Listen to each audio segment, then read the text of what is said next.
Single mom saved drunk mafia boss from trouble the next day. He didn't pretend to forget. The smell of stale coffee and gasoline was the perfume of my life. It clung to my hair, my clothes, and I was pretty sure it had permanently stained my soul. At 28, I wasn't where I thought I'd be. I was Lena Carter, a resident of the all-night shift at the Quick Stop Mart in Roseville, a city that had forgotten how to shine. My life had shrunk to the size of the linoleum-tiled box I worked in, and the one-bedroom apartment I shared with the only thing that mattered, my son, Jamie. Jamie was 6. He had my eyes, but a spirit that was all his own, bright and loud and everything I wasn't anymore. Keeping that light in him from flickering out was the whole point. It was why I stood behind this counter, smiling at truckers at 3 in the morning and wiping up spilled sodas from aisle 4. It was why I dealt with the calls from his school about his acting out, and why I stared at the pink eviction notice taped to our fridge, my stomach twisting into a knot so tight I could barely breathe. My past was a locked box. I had the sealed court record to prove it. I'd run from a man who taught me that love looked a lot like a closed fist. And I'd landed here, in a life that was just a different kind of quiet desperation. I didn't do trouble. I didn't do men. I just did the work, got the paycheck, and prayed Jamie and I would be enough. Tonight, the prayer wasn't working. The rain was coming down in sheets, a biblical flood trying to wash Roseville clean. It hammered the flat roof of the gas station, a frantic drumbeat against the buzz of the fluorescent lights. It was late, after 1, and the roads were empty. The storm had chased everyone inside. I was wiping down the counter for the 10th time, my thoughts drifting to Jamie, safe at our neighbor Mrs. Petrov's apartment, when a sound tore through the night. It wasn't thunder. It was the shriek of metal, a terrible, grinding crunch that vibrated through the soles of my sneakers. My heart leaped into my throat. I ran to the glass door, peering out past the glowing pumps. A car, a dark, expensive-looking one, had veered off the slick road. It was nose down in the muddy ditch about 50 yards away, its headlights slicing uselessly into the woods. My first instinct was to lock the door, call 911, stay put. Getting involved was how things started. My ex had taught me that. But the silence that followed the crash was heavy, absolute. What if someone was hurt? Dying? Damn it, I whispered. I grabbed the store's emergency flashlight and the landline, dialing 911.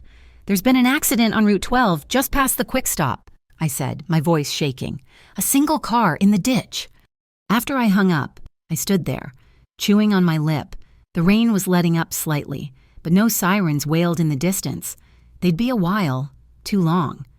I grabbed the flimsy store umbrella, pushed the "Be Back in 5" sign onto the door, and plunged into the night. The air was cold and wet. Rain soaked the cuffs of my jeans instantly. As I got closer, I could smell it. The sharp, acrid scent of deployed airbags and something else. Whiskey. The driver's door was sprung open. A man was stumbling out, clutching his side. He was tall, even hunched over, and wearing a suit that was probably worth more than my car. He took 2 steps, slipped in the mud, and went down to one knee. "Hey!" I called out, my voice thin against the wind. "Are you okay? I called for help." He looked up, even in the weak beam of my flashlight. He was beautiful. Not just handsome, but the kind of beautiful that belonged on a statue in a museum. Dark hair plastered to his forehead, a strong jaw clenched in pain, and eyes so dark they seemed to drink the light. Then he opened his mouth. "Get away from me," he slurred, the words thick with alcohol and aggression. "You're bleeding," I said, seeing the dark stain spreading across his white shirt and another gash on his temple, dripping blood into his eyebrow. "I said, leave." He tried to stand, pushing himself up with one hand, and I saw the glint of metal in his other. I froze. It wasn't a phone. It was a gun, a black, serious-looking pistol, held loosely in his grip. My blood ran cold. This was it.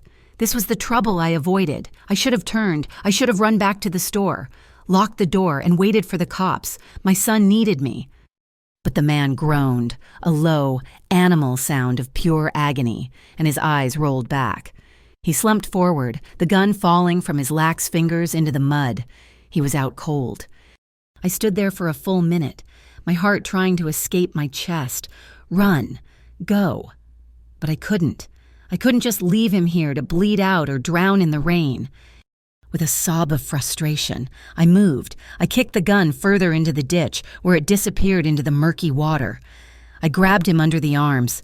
He was heavy, all dead weight and muscle. "Come on," I grunted, hauling him up. "You can't stay here." He was barely conscious, muttering, his breath a hot wave of expensive liquor. They tried. Luca. Betrayal. "I don't care about Luca," I panted, dragging him one agonizing step at a time toward the gas station. The umbrella was long gone. The rain soaked us both to the bone. "I just care about you not dying on my shift."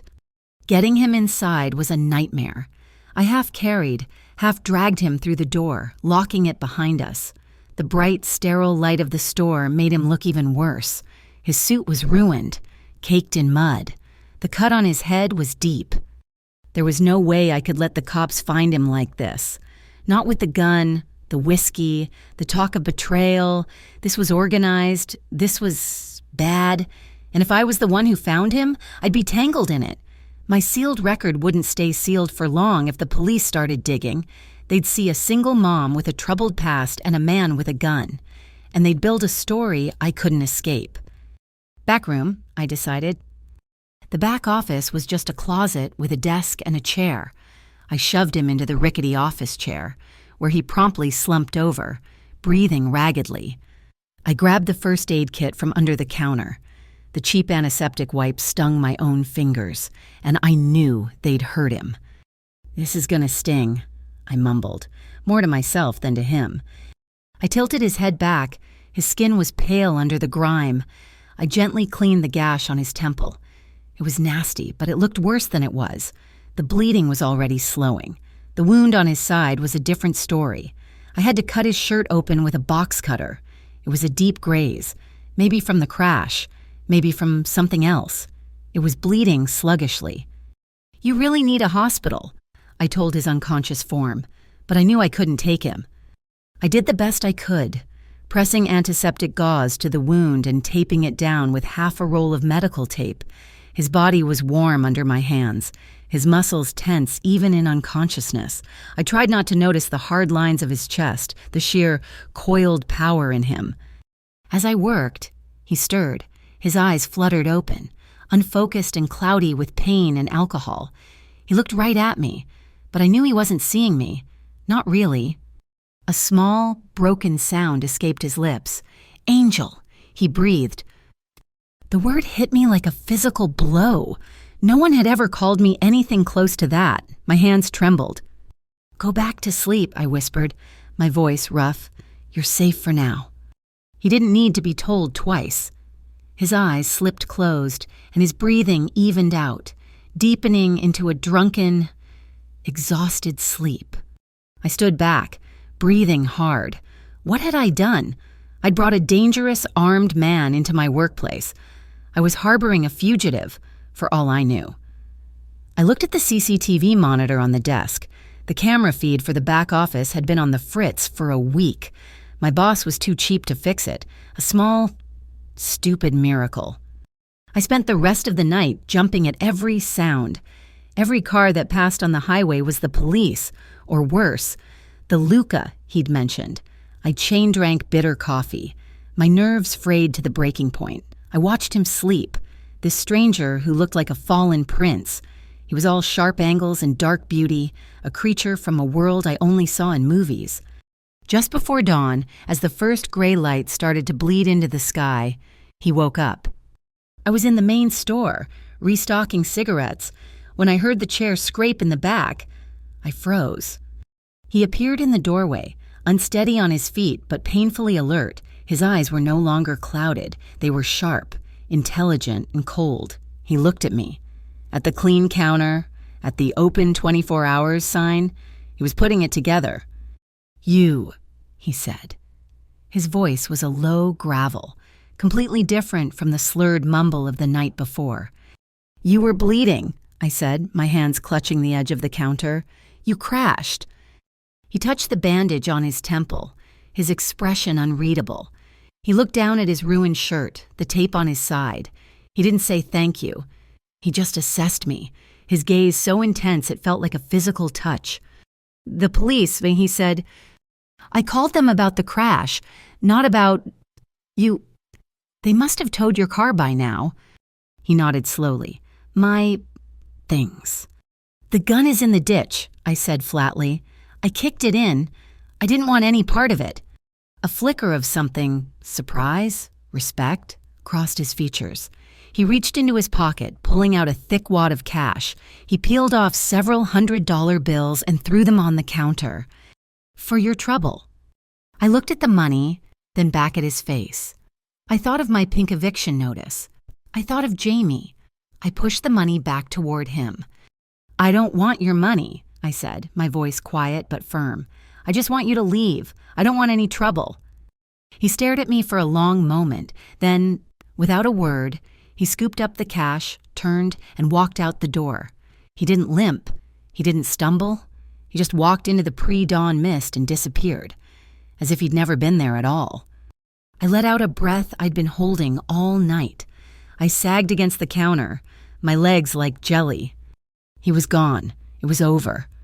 I went into the back room to clean up. The chair was pushed back. The floor was muddy, and on the desk, where his head had rested, was a small, folded piece of linen. It was a handkerchief, once white, now stained with his blood. And in the corner, embroidered in neat dark blue thread, were 2 letters, VM. I stared at them for a second before grabbing the cloth, wadding it up, and throwing it in the trash with the bloody gauze and antiseptic wipes. I didn't want a souvenir. I finished my shift, picked up Jamie, and went home. The day was a blur of normal life. I made Jamie pancakes. I argued with the school principal on the phone about Jamie needing more structure. I called my landlord and begged for 3 more days, a lie that bought me a little time. The man in the suit felt like a hallucination, a bizarre, rain-soaked fever dream. I brushed it off. I had real problems. That night, I went back to work. The rain had stopped. The air was clear and cold. The night was quiet, blessedly boring.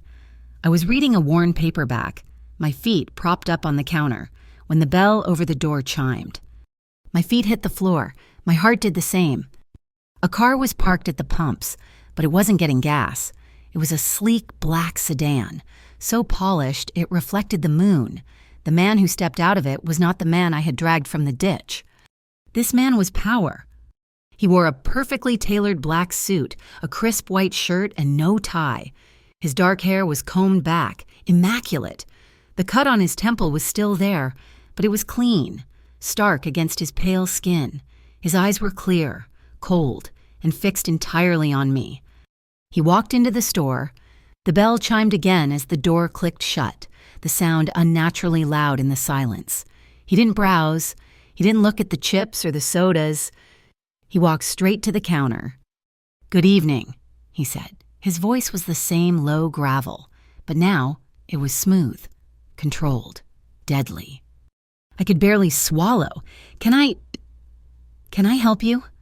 "You already did," he said. He placed his hands on the counter, his fingers long and clean. "You saved my life." "I told you I don't want anything," I said, trying to keep my voice from shaking. "I know what you said." A small, humorless smile touched his lips. "You're Lena Carter. You're 28. You have a 6-year-old son named Jamie. You've been working here for 2 years." The blood drained from my face. How do you know that?" "It's my business to know things." He leaned in slightly, and I could smell his cologne, something expensive, all sandalwood and citrus. "My name is Vincent Morello." The name meant nothing to me, but the way he said it, like it was an answer to a question I should have been asking, terrified me. "Look, Mr. Morello, I said, I appreciate you coming back, but I have to work. I don't want any trouble. What happened, it's done. Let's just forget it. Forget it? His laugh was a short, sharp sound. You find me half dead. You hide me from the police.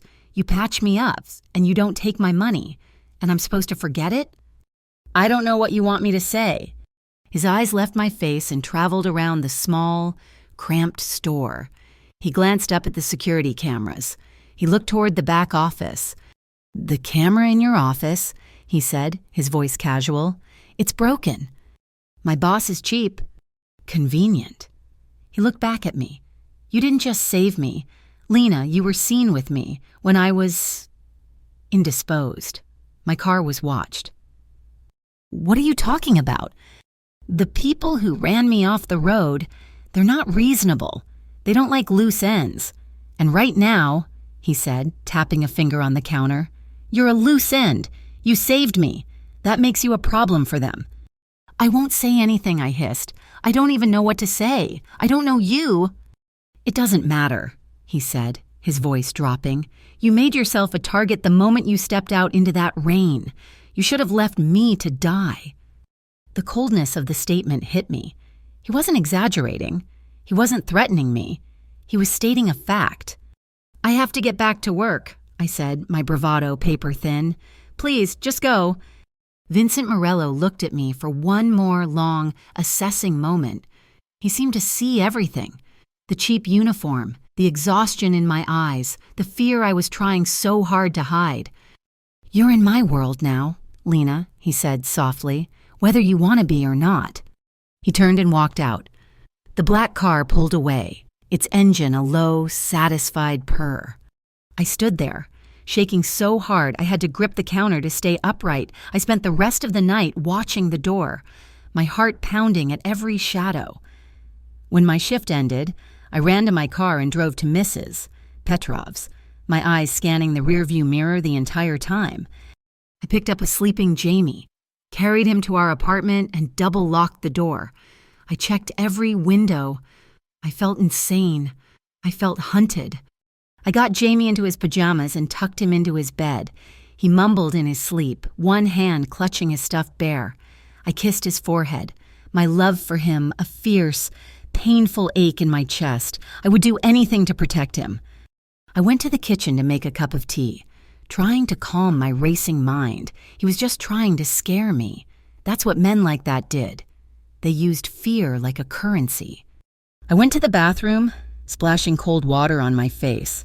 I looked at the woman in the mirror. She was a ghost. It's okay, I whispered to my reflection. You're safe. He's gone. I went back to Jamie's room, deciding I'd sleep on the floor next to his bed, but as I passed the small kitchen table, I stopped. Something was on it. It was a knife, a long, thin stiletto, its blade gleaming in the moonlight coming through the window. It was stabbed deep into the wood of my cheap particle board table. And tied around the handle in a neat, perfect bow was a bright red ribbon. I didn't scream. I couldn't. All the air left my body. Someone had been in my apartment while I was at work. While Jamie was at our neighbor's, they had been in my home. I backed away, my hand over my mouth, my body trembling violently. I grabbed Jamie from his bed, wrapping him in his blanket.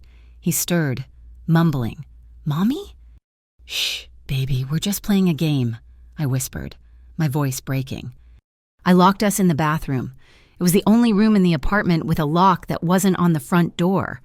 I sat on the cold tile floor, clutching my son to my chest, and I wept. I wept for my stupid, pointless bravery. I wept because I knew, with a certainty that chilled me to the bone, that Vincent Morello was right. I was in his world now, and the monsters were already at the door. I didn't sleep. I sat on the cold bathroom tile, my back against the door, holding a sleeping Jamie in my arms until the sun came up. The knife was still there, a venomous black line drawn through the center of my life. The red ribbon, a grotesque splash of color in my drab kitchen. I called the quick stop and lied, my voice hollow, claiming a stomach flu. My manager, a man who survived on cigarettes and suspicion, grunted and hung up. I couldn't go to work. I couldn't leave the apartment, but staying felt like sitting in a trap, waiting for the steel to snap shut. The knock came just after noon. It wasn't a tentative rap. It was hard, impatient, and absolute. 3 strikes that vibrated the cheap door in its frame. Jamie was in his room, playing with his worn-out trucks. I motioned for him to be quiet, my finger to my lips, my heart hammering against my ribs. I crept to the peephole. Vincent Morello stood in the hallway. He wasn't the haunted, quiet man from the night before. He was a gathering storm. His face was pale. His jaw set so tight a muscle jumped in his cheek. He was radiating a cold, white-hot fury. I opened the door, but only as far as the security chain would allow. "What do you want?" His dark eyes flickered, taking in the sliver of my face, the fear I couldn't hide. "Let me in, Lena." "No, you need to leave. This is because of you." They were here. It wasn't a question. His voice was dangerously low. "The knife. Did they touch you? Did they touch your son?" The protective rage that surged in me momentarily eclipsed my fear. "No, they just left. That—" I jerked my head toward the kitchen table. He didn't speak. He just pushed the door. The chain snapped taut, the wood groaning. "Take the chain off, now." It wasn't a request. It was a command backed by an authority I had no defense against. My hands fumbled with the latch. I slid it free. He didn't walk in. He stormed in, his presence sucking all the air from the tiny room. He saw the knife. A sound tore from his throat, a low, vicious curse in a language I didn't recognize. He strode to the table and, with one violent motion, ripped the knife from the wood, leaving a jagged scar. "This is your fault," I whispered, my back pressed against the wall. He spun on me, his eyes black. "Yes," he bit out. The admission shocked me into silence. "It is. This was a message, Lena. Not for you, for me." "A message?" "From a rival family, the Biancinis." He said the name like it was acid on his tongue. "They ran me off the road that night. They saw you help me. They've been watching you. They're telling me they know I have a weakness."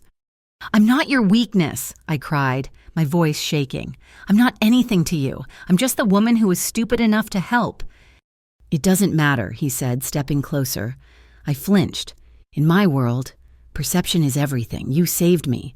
You hid me. That makes you complicated. They left this knife to prove they could get to you, to prove they could walk right into your home." He held up the stiletto, the red ribbon dangling. "This is Luca Biancini's signature. He's telling me you're fair game." My blood ran cold. The name, Luca, the name he'd muttered in his sleep. "I want you to leave," I said, my voice barely audible. "Take your rivals and your games and get out of my life." "I can't." "Go!" "And what happens when you go?" he countered, his voice rising. "You think they'll just forget. Now that they know you exist, they will dig. Lena, they will find out about Jamie. They will find out about your ex, about the sealed record.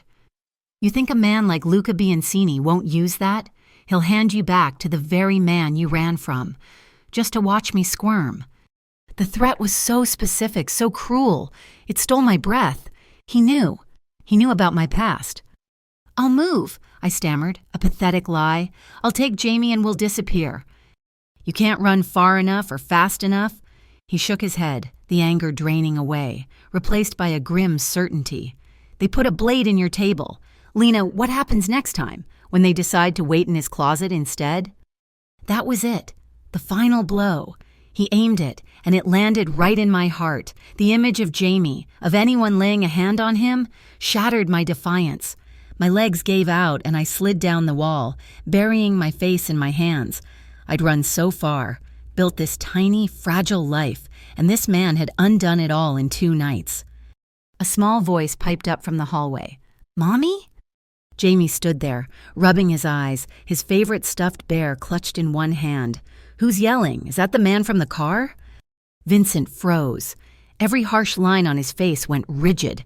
He looked at Jamie, this small, innocent boy, and the fury in his eyes was replaced by something I couldn't name. It looked almost like shame. I scrambled up, rushing to Jamie and scooping him into my arms. I held him tight, his small body a warm shield against the coldness in the room. "It's okay, baby," I whispered into his hair. "Mommy's friend was just leaving." I turned back to Vincent, my chin high, my arms locked around my son. "You see, I can't. Whatever this is, I want no part of it. Please, just go." Vincent looked at Jamie, his gaze lingering. Then he looked at me, and his expression was resolved. "I can't leave you unprotected," he said, his voice flat. "That's not an option. They will be back. I can't pay for—" "This isn't a negotiation." He cut me off. "I'm having a new security system installed today. A steel core door, new locks on all the windows, and cameras that feed directly to your phone. My men will be outside. A rotating 2-man detail, 24 hours a day, and starting tomorrow, a private car will take Jamie to and from school." "No," I said, shaking my head. That's too much. It's a prison." "It's safe," he retorted. "He won't ride the bus. He won't be out of a trusted person's sight. This is the only way." I looked at the gash in my table. I looked at my son's worried face. I had no choice. I was a mouse in a cage, and the hawk was circling. All I could do was accept the protection of the wolf. I gave a single, defeated nod. My independence, the one thing I had fought for, was gone. The next 2 weeks were a disorienting blur. Quiet, professional men descended on my apartment. They installed a new, heavy door that locked with a keypad. They put sensors on the windows. They were ghosts, in and out in a few hours, leaving behind a fortress. A black town car, different from Vincent's, appeared the next morning. The driver was a woman in her 50s with a kind face and eyes that missed nothing. Her name was Clara. Jamie, after one day of suspicion, decided it was super cool, like a spy movie, and chattered to her all the way to school. His innocence was a bright, painful light in the growing darkness. Vincent himself became a shadow. He didn't call, he just appeared. It was always late, never before 11, sometimes closer to 2 or 3 in the morning. Long after Jamie was asleep, I'd be sitting at the table, staring at the scar in the wood, and a soft, polite knock would come. He was always respectful. He never used a key. He never crossed the threshold unless I opened the door and stepped aside. But his presence was an intrusion, a constant reminder that my life was no longer my own. He'd show up looking exhausted, the sharp edges of his suit softened by fatigue. He'd shed his expensive jacket, toss it over the back of a chair, and loosen his tie. And he wouldn't say much at first. He'd just stand in my kitchen, a glass of water in his hand, and be the silence in my tiny apartment, broken only by the hum of the refrigerator, seemed to be something he craved. The tension between us was a living thing. It filled the small space, thick and heavy. He watched me. I could feel his gaze when I was pretending to read, or when I was wiping down the counters for the 3rd time. I knew I was a puzzle to him. I wasn't impressed by his power, and I wasn't afraid of him. I was terrified of the world he'd dragged in behind him. My refusal to be awed or intimidated seemed to fascinate him. And I watched him. When he thought I wasn't looking, I'd see the mask slip. The power would drain from his shoulders, and he'd rub the bridge of his nose.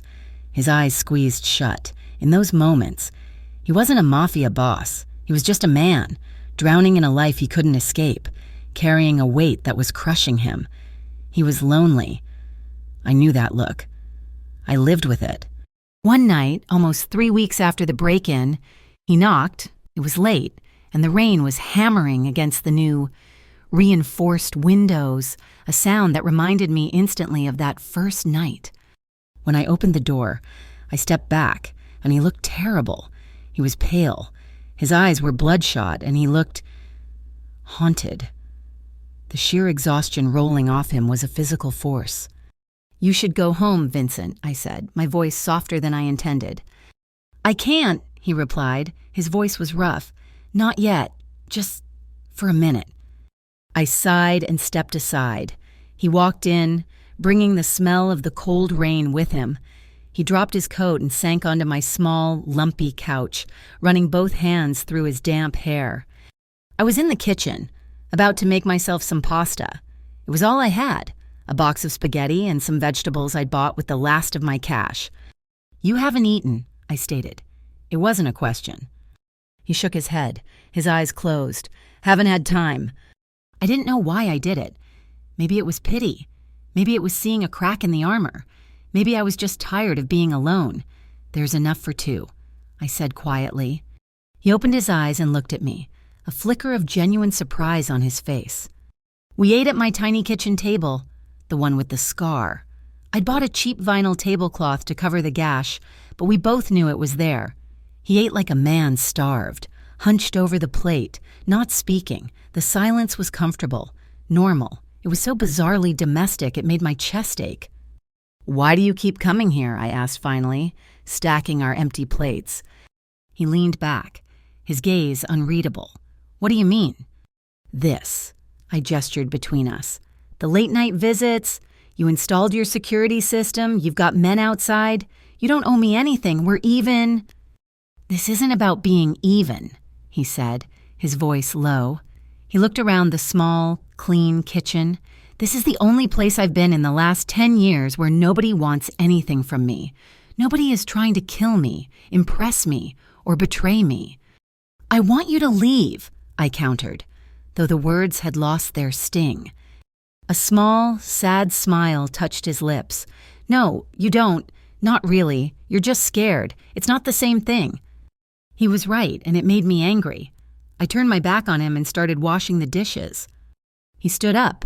I tensed, expecting him to leave. Instead, he took the dish towel from the counter. "I'll dry." My hands stilled in the soapy water. A mafia boss. Drying my second-hand plates. I started washing again, my mind reeling. "You mentioned someone and," I said, my voice quiet, my back still to him. "The night of the crash, you were talking in your sleep. You said Luca and betrayal."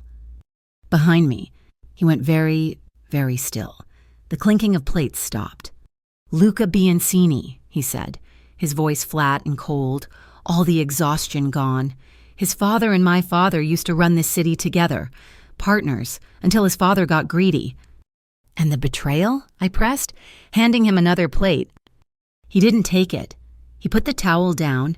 He walked to the small window over the sink, staring out at the rain-slicked street, though all he could see was his own reflection.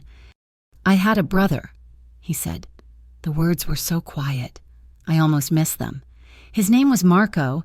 He was the good one.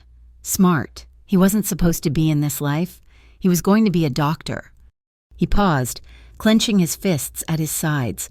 "About 5 years ago, there was a war. The Biancinis wanted more territory. We called a truce, a meeting." He swallowed, and his reflections seemed to blur. "Marco came with me. He always thought I was better than I was. He came for support. It was an ambush. Luca's men, and they, He stopped, his breath catching. "Luca held me down. He made me watch while his men... They killed him. Right there in the street. It was a message, just like your knife." "My God!" I turned, my hands dripping soapy water onto the floor. My heart ached, not for the powerful Vincent Morello, for the man standing at my window, broken by a memory. Vincent. "He died because I was weak," he whispered, his voice raw. "Because I trusted the wrong people. I will not make that mistake again, Lena. Ever." The confession hung in the air, heavy and suffocating. He turned from the window, and his eyes, they were stripped bare. The power, the anger, it was all gone. All that was left was the grief. "You," he said, his voice thick, "you look at me, and you don't see a monster. Why?" "I see a man," I whispered, drying my hands on my jeans. "We're all just people. Underneath, we're all stained." He took a step, then another. The space between us was electric. He lifted his hand, his fingers hesitating in the air before he finally, gently, touched my face. His thumb brushed my cheekbone. His skin was calloused, rough, but his touch was the softest thing I had ever felt. I trembled. Every instinct I had screamed at me to run. This was danger. This was the man who brought killers to my door. But I didn't move. I didn't pull away. He leaned in, slowly, his dark eyes searching mine. He didn't kiss my mouth. He pressed his lips to my cheek, right at the corner of my eye, a reverent, desperate press of skin. It wasn't a kiss of passion. It was a kiss of gratitude. My eyes fluttered closed. A single, hot tear escaped and traced a path down my cheek. He pulled back, his expression anguished when he saw the tear. "Lena, I'm sorry, It's okay," I breathed. He took my hand, his grip warm and strong, and gently drew me away from the sink. We moved to the living room, to the old, lumpy couch I'd bought at a thrift store. We sat. He didn't pull me to him. He didn't try to kiss me again. He just held my hand, his thumb stroking the back of it. We sat in silence for a long time. The only sound was the drumming of the rain. The air was thick with things unsaid. It wasn't just lust, though that was there. A low hum beneath the surface. It was bigger. It was a bone-deep need to be seen, to be anchored. It was his loneliness and my own, recognizing each other in the dark. He turned his head, his eyes meeting mine. He was asking a silent, desperate question. I leaned in. He met me halfway. The kiss was nothing like I expected. It wasn't a kiss of power or possession. It was a kiss of pure, agonizing restraint. It was slow, tentative, his lips barely brushing mine, as if he was terrified of breaking me. His lips were warm and soft and tasted faintly of coffee and regret. My hands came up, not to push him away, but to rest on his chest. I could feel the solid, tense muscle beneath his shirt, the frantic beat of his heart. His arm slid around my waist, pulling me closer, but gently. Everything about him was gentle. The kiss deepened, and it was like a dam breaking. All the buried need, all the fear and loneliness of the past few weeks poured into it. It was a drowning man finding air. His hand moved to my hair, his fingers tangling in the strands, holding my head as his mouth moved over mine. I kissed him back, my own desperation matching his. He kissed my jaw, his breath hot on my skin and then my throat. A small, broken sound escaped me, and I arched into him. The heat from his body was overwhelming, and for the first time in so long, I felt safe. It was moving fast, too fast, becoming something I couldn't control. He shifted, his body pressing me back into the cushions, the kiss turning hungry. Then I heard it. A tiny, snuffly cough from the hallway. I froze. Jamie. I put my hands flat on Vincent's chest and pushed. It wasn't a shove, but it was firm. "Stop!" He pulled back instantly, his breathing ragged, his eyes dark and clouded with desire. "What, Lena, did I hurt you?" "No." I scrambled off the couch, my hands shaking as I smoothed my shirt. I pointed toward the dark hallway. "Jamie, he's sleeping. He sometimes sleepwalks." I stood there, trembling, my back to him. "I can't," I whispered, the words tearing out of me. "I can't have Jamie wake up and see a man he doesn't know in his house. I can't." I heard him stand. The couch creaked. I could feel his eyes on my back. The heat and the softness were gone. When he spoke, the mask was back in place. The boss was back. "You're right," he said, his voice thick. I turned, when he was already shrugging into his coat. He looked immaculate again, his face closed off. He walked to the new, heavy door. He paused, his hand on the deadbolt. "Good night, Lena." And he was gone. I didn't sleep. I sat on the couch, my body thrumming, my mind at war. The next morning, I woke up stiff and cold. I went to the door to get Jamie ready for Clara. The driver, when I opened it, I stopped. The hallway wasn't empty. There were bags, at least 10 heavy, brown paper bags, filling the entryway. I dragged them inside, my heart pounding. It wasn't just groceries. It was everything. Fresh milk and organic eggs, cereal, Jamie's favorite brand, the one with the cartoon marshmallow shapes, Fresh fruit, raspberries, blueberries, mangoes, things that were a luxury I could never justify. Fresh vegetables, cuts of steak, chicken breasts, pasta, bread. Tucked into the bag with the fruit was a small, white envelope. My name was written on it in sharp, angular script. I opened it. The note inside was brief, just 4 words. "For your little knight." My throat closed. He understood. He had listened. "Wow!" Jamie ran out of his room, his hair a wild mess. He skidded to a stop at the mountain of bags. "Are we rich, Mommy? Did we win the lottery?" "No, baby," I said, my voice thick. I started putting the milk in the fridge, my hands unsteady.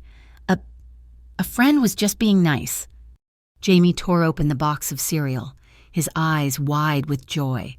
He looked at the bags, then up at me, his 6-year-old gaze far too perceptive. "Was it the man in the black car?" he asked, his mouth full. "The one who was yelling that one time?"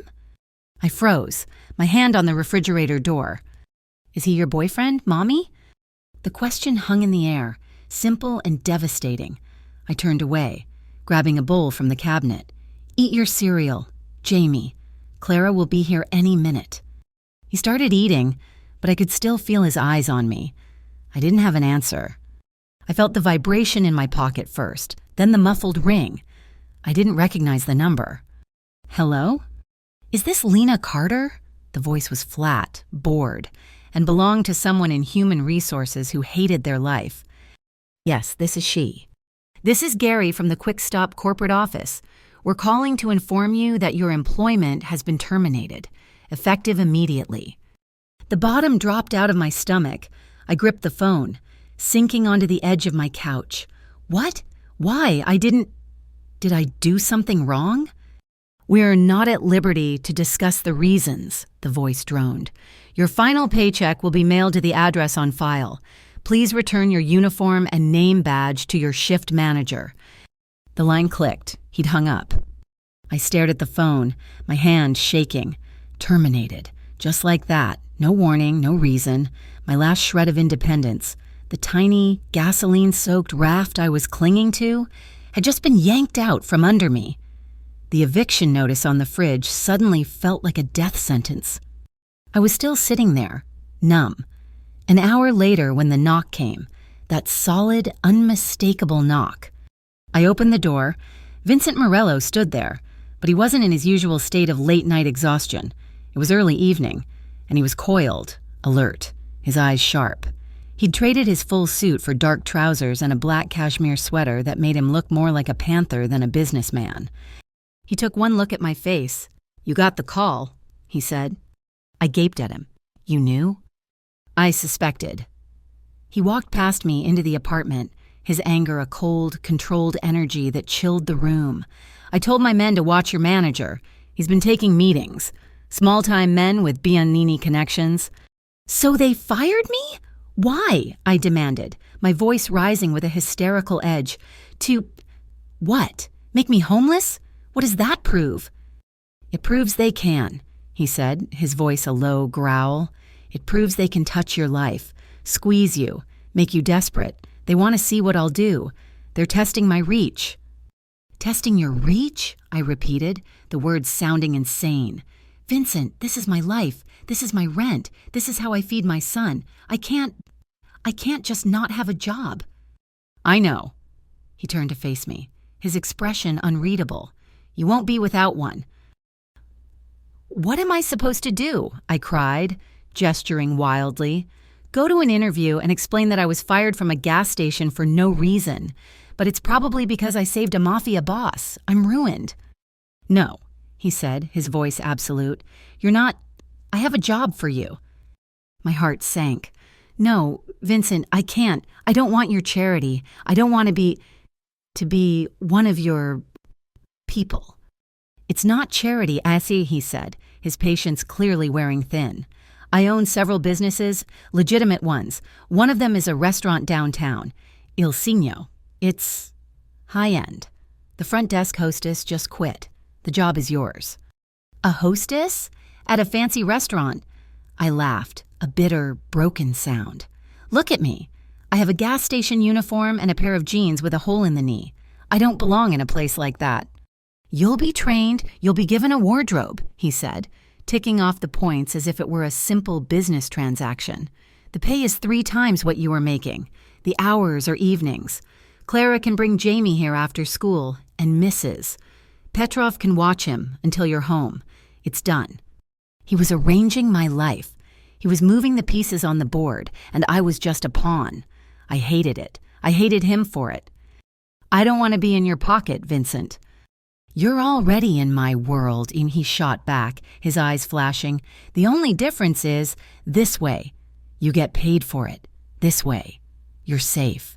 You're with me, where I can see you. Not out in the open where they can take pot shots at you. He stepped closer. They fired you. Lena, they're not going to stop. What's next? Your landlord? Your son's school?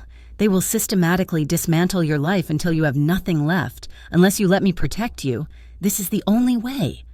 I looked at his face, at the cold, hard certainty there. He was right. I was trapped. Running was no longer an option. The Biancinis had seen to that. Front desk only, I said, my voice a whisper. I don't want to see the other things. The back rooms. You'll be the face of the restaurant, he said, his expression softening almost imperceptibly. You'll be fine. He paused. There's a car waiting downstairs. It will take you to get the things you need for tomorrow. You had this planned. I planned for every eventuality. Lena, it's how I stay alive. Il Signo was on another planet. The name meant the swan, and the restaurant was a sweep of dark mahogany, soft gold lighting and velvet booths. The air smelled like truffles and old wine. A man in the corner played a soft, classical guitar. It was the kind of place where the silence was expensive. I stood at the hostess stand, feeling like a complete fraud. True to his word, Vincent had arranged for a wardrobe. I was wearing a simple, elegant black dress, low heels that made my feet ache, and a small, tasteful silver necklace. My hair was pulled back in a way I'd only ever seen in magazines. My job was simple. I smiled. I checked reservations on a glowing tablet. I said, "Right this way, Mr. Smith." And I tried not to let my jaw drop at the jewelry and the quiet, easy power that walked through the doors. On my 3rd night, a woman approached the stand. She wasn't a customer. She was dressed in a razor-sharp gray pantsuit, her black hair in a severe, perfect bob. She looked to be in her mid-30s, with intelligent, assessing eyes behind stylish glasses. "You must be Lena," she said, her voice smooth and confident. She held out a hand. "Emilia Tran." I shook it. Her grip was firm. "It's nice to meet you." "I'm Vincent's legal counsel," she said, as if that explained everything, among other things. She glanced around the dining room. "How are you settling in? It's a bit different from the Quick Stop." I flushed, but she was smiling, a small, genuine smile. "It's quiet," I said. "And that's the point." Her smile faded slightly. "I just wanted to introduce myself. Vincent. He doesn't bring new people into his life. Ever." "I'm not in his life," and I said, a little too quickly. "I just work here." Emilia's gaze was kind, but penetrating. "Lena, can I give you a piece of advice, as someone who respects him?" I nodded, my stomach tightening. "Be careful," she said softly. "Being near Vincent changes people, for better or for worse. He's a good man, truly, but he's a king, and the ground around the throne is always soaked in blood. He will do anything to protect the people he cares about, and that's a very beautiful, very dangerous thing." "He doesn't care about me," I said. "He just feels responsible." Emilia's smile returned, this time tinged with something like pity. "He hasn't taken a night off in 5 years, since his brother died, but for the last 3 weeks, he's left every meeting before midnight. He's not just feeling responsible." She patted my arm. "Be careful." She walked away, leaving me with a cold knot of dread in my stomach, a very beautiful, very dangerous thing. The late-night visits had stopped. Now, he'd just appear at the restaurant. He'd be in a dark booth in the back, meeting with Amelia or other men in expensive suits. He never looked at me, but I could feel his eyes on me. Every time I seated a guest, every time I smiled at a waiter, I could feel his gaze on my back, a tangible, heavy warmth. It should have been creepy. Instead, I found myself standing a little straighter. A week later, he approached the stand just as I was closing out. It was nearly midnight. "You have tomorrow off," he said. It wasn't a question. "Yes, it's my Saturday." "Good." He looked uncomfortable, a rare thing for him. "Jamie, he likes animals, yes?" I was thrown by the question. Yes, he loves them. He has a book on snakes he makes me read until my throat is sore.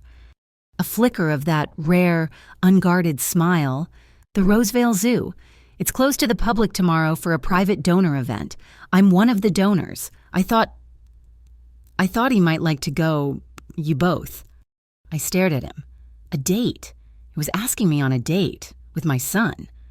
"He'd love that," I said, my voice softer than I'd intended. The zoo was empty. It was surreal. There were no crowds, no screaming children, no lines, just us.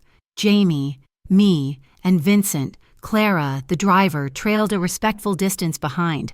But this was our day. Vincent was different. He wasn't the mafia boss. He wasn't the exhausted stranger on my couch. He was wearing jeans, actual normal blue jeans, and a gray Henley that clung to his shoulders. The cut on his temple had faded to a pale pink scar. Jamie, who was usually shy around new people, was vibrating with an energy I hadn't seen in months. He'd been cooped up, shuttled between the apartment and school, and this freedom was intoxicating. "A lion!" he yelled, running ahead to the glass. "Mommy, look, it's huge!" "That it is.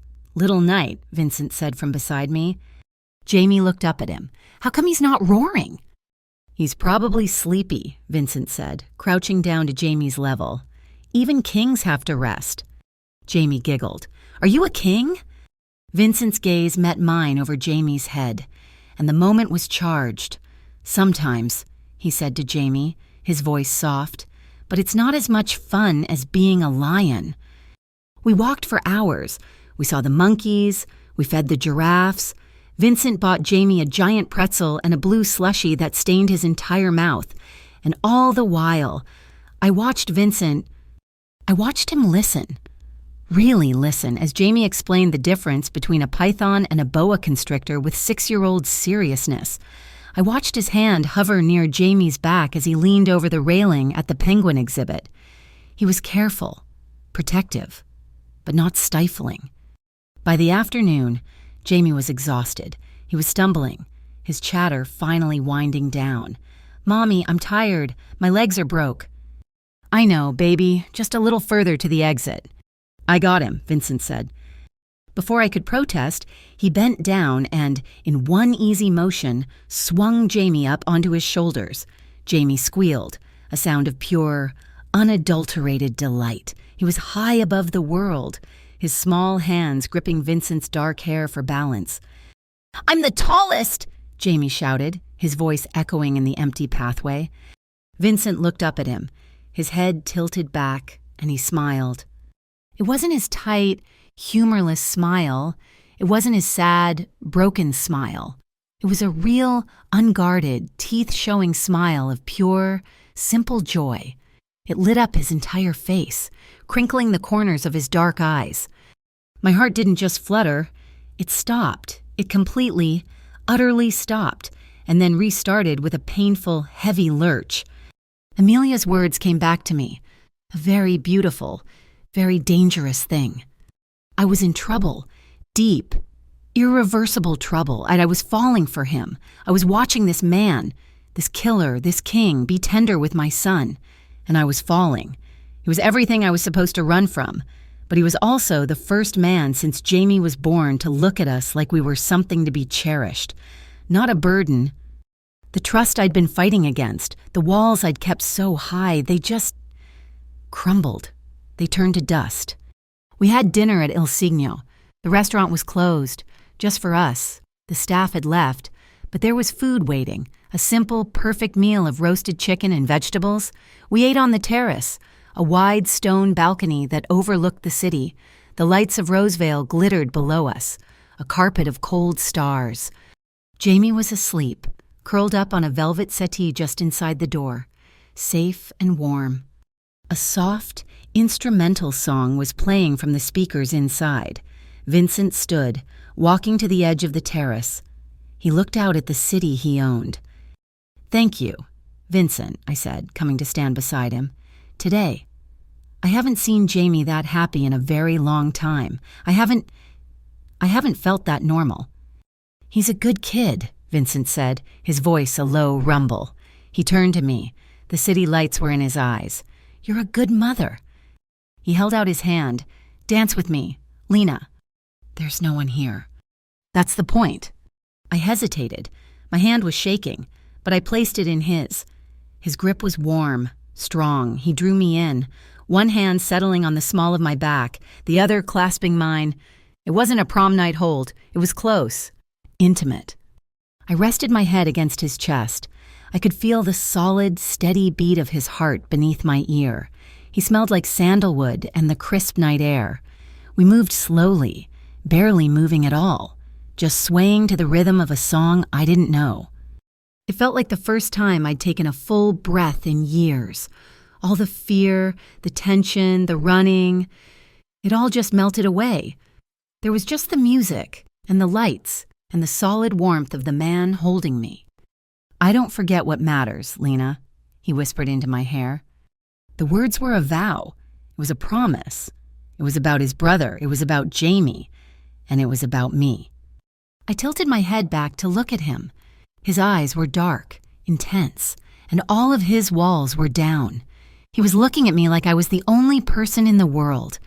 He lowered his head. This kiss wasn't the tentative, desperate brush on the couch. This was a claiming.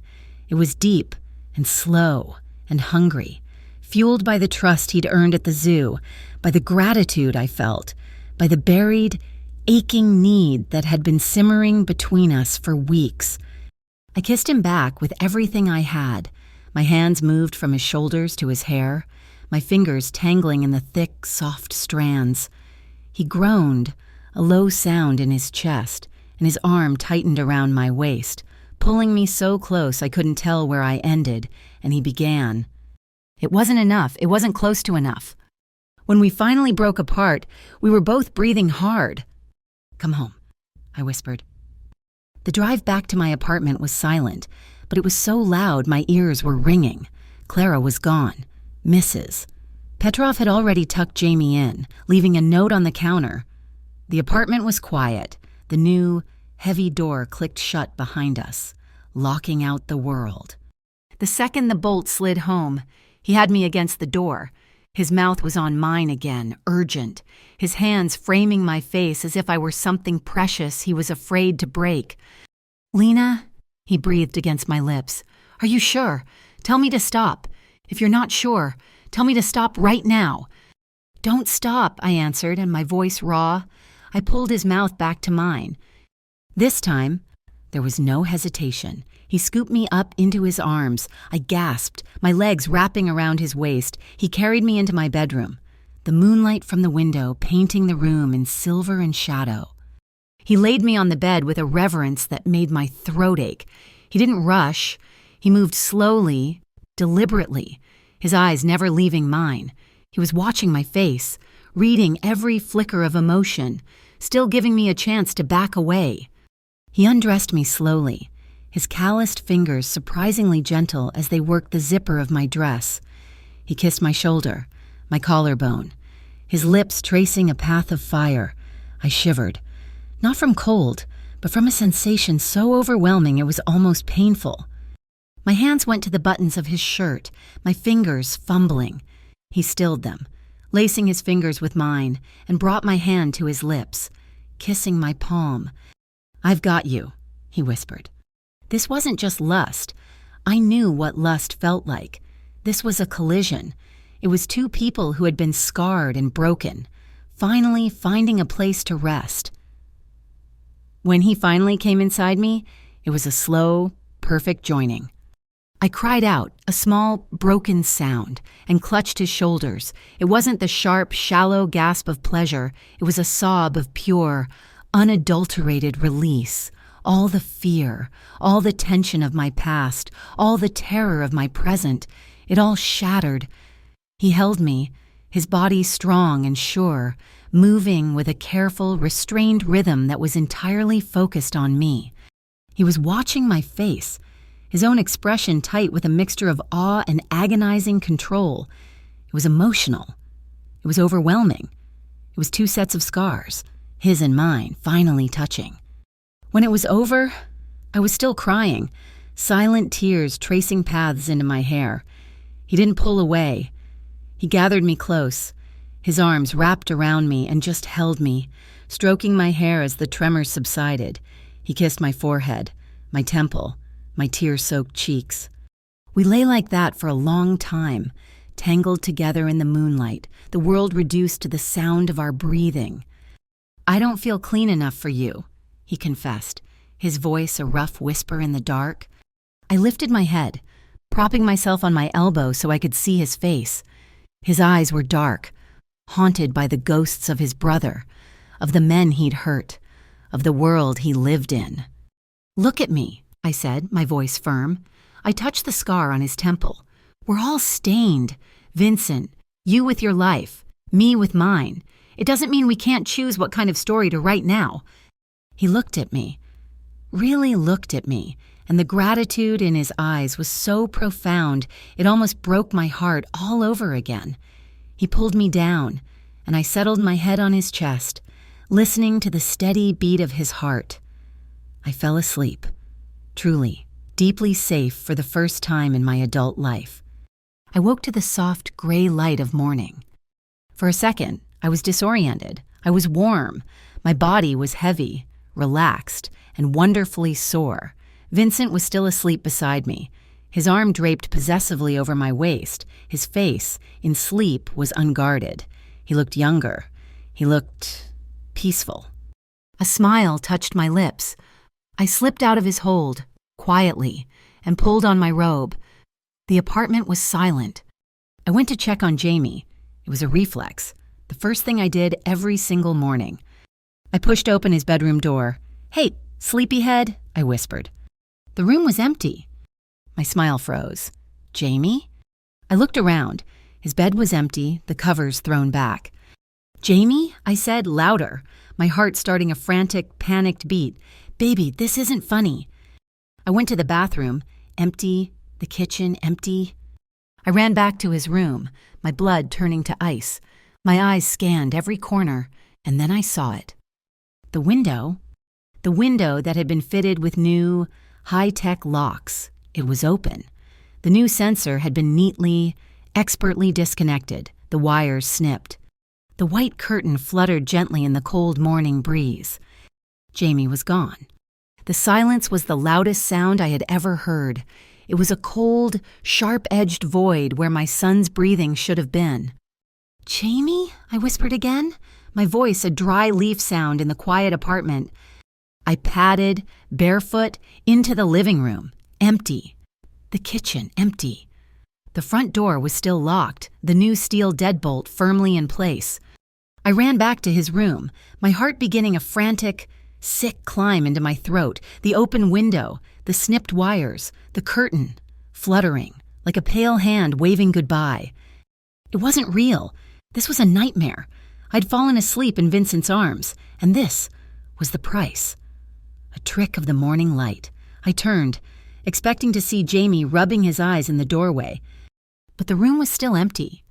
"No," I breathed. My hands started to shake. "No, no, no."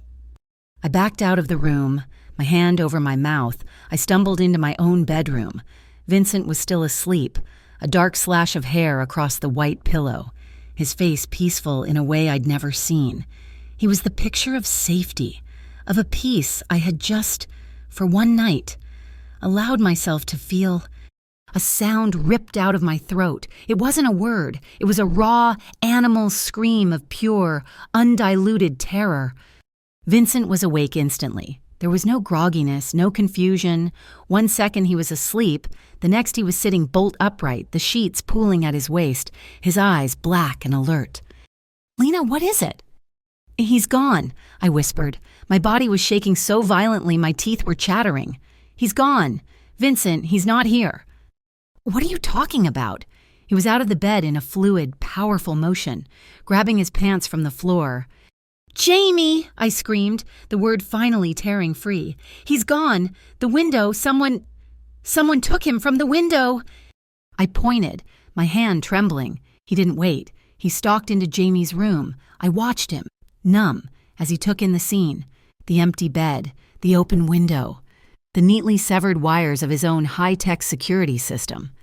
His face, which had been so peaceful moments before, became a mask of cold, terrifying fury. It was a fury so profound it was completely silent. He didn't curse. He didn't yell. He just pulled his phone from his pocket, his thumb already flying across the screen as he walked back to the living room. "Get me a location on all 3 teams." He snapped into the phone. "Now!" He was speaking in short, brutal bursts. "Check the perimeter. Check the street cams. A dark sedan. Possibly 2. Go." He hung up and immediately dialed another number. "Amelia, wake up. They have the boy." I watched him, this stranger, this king, mobilizing an army from my tiny living room, and the numbness shattered, replaced by a rage so hot it burned my throat. "You!" I shrieked, launching myself at him. "This is your fault!" I slammed my fists against his bare chest. It was like hitting a wall of stone. He didn't even flinch, just held the phone to his ear, his eyes on my face. "Your fault!" I screamed, hitting him again and again. "You and your world, you and your monsters. You put your men outside. You put your locks on my windows, and they just took him." He grabbed my wrists. His grip was steel. "Lena, stop. I need to think." "Think?" I tried to rip my hands free, my voice cracking. "I don't want you to think. I want my son. You brought this to us. He was safe. We were safe until you." "He's right." No, a man's voice barked from the phone. "2 of my guys are down, sedated. Their car is in the alley, but they're unconscious. They never saw a thing. It was professional." Vincent closed his eyes, his grip on my wrists tightening for a fraction of a second. "Get them up. Get everyone. I want the city locked down. Find Luca Biancini. Find his men. I want—" My phone, lying on the kitchen counter, buzzed. We both froze. The sound was obscenely loud in the quiet. Awful room. It wasn't Vincent's phone. It was mine. He released my wrists. I stumbled to the counter, my legs like water. It was a text, from a number I didn't recognize. My hands were shaking so hard I could barely read it. "He's safe. For now. You have something that belongs to us. We have something that belongs to you. Vincent's black book for the boy. You have until sundown." "What?" I whispered, my blood turning to ice. What is a black book?"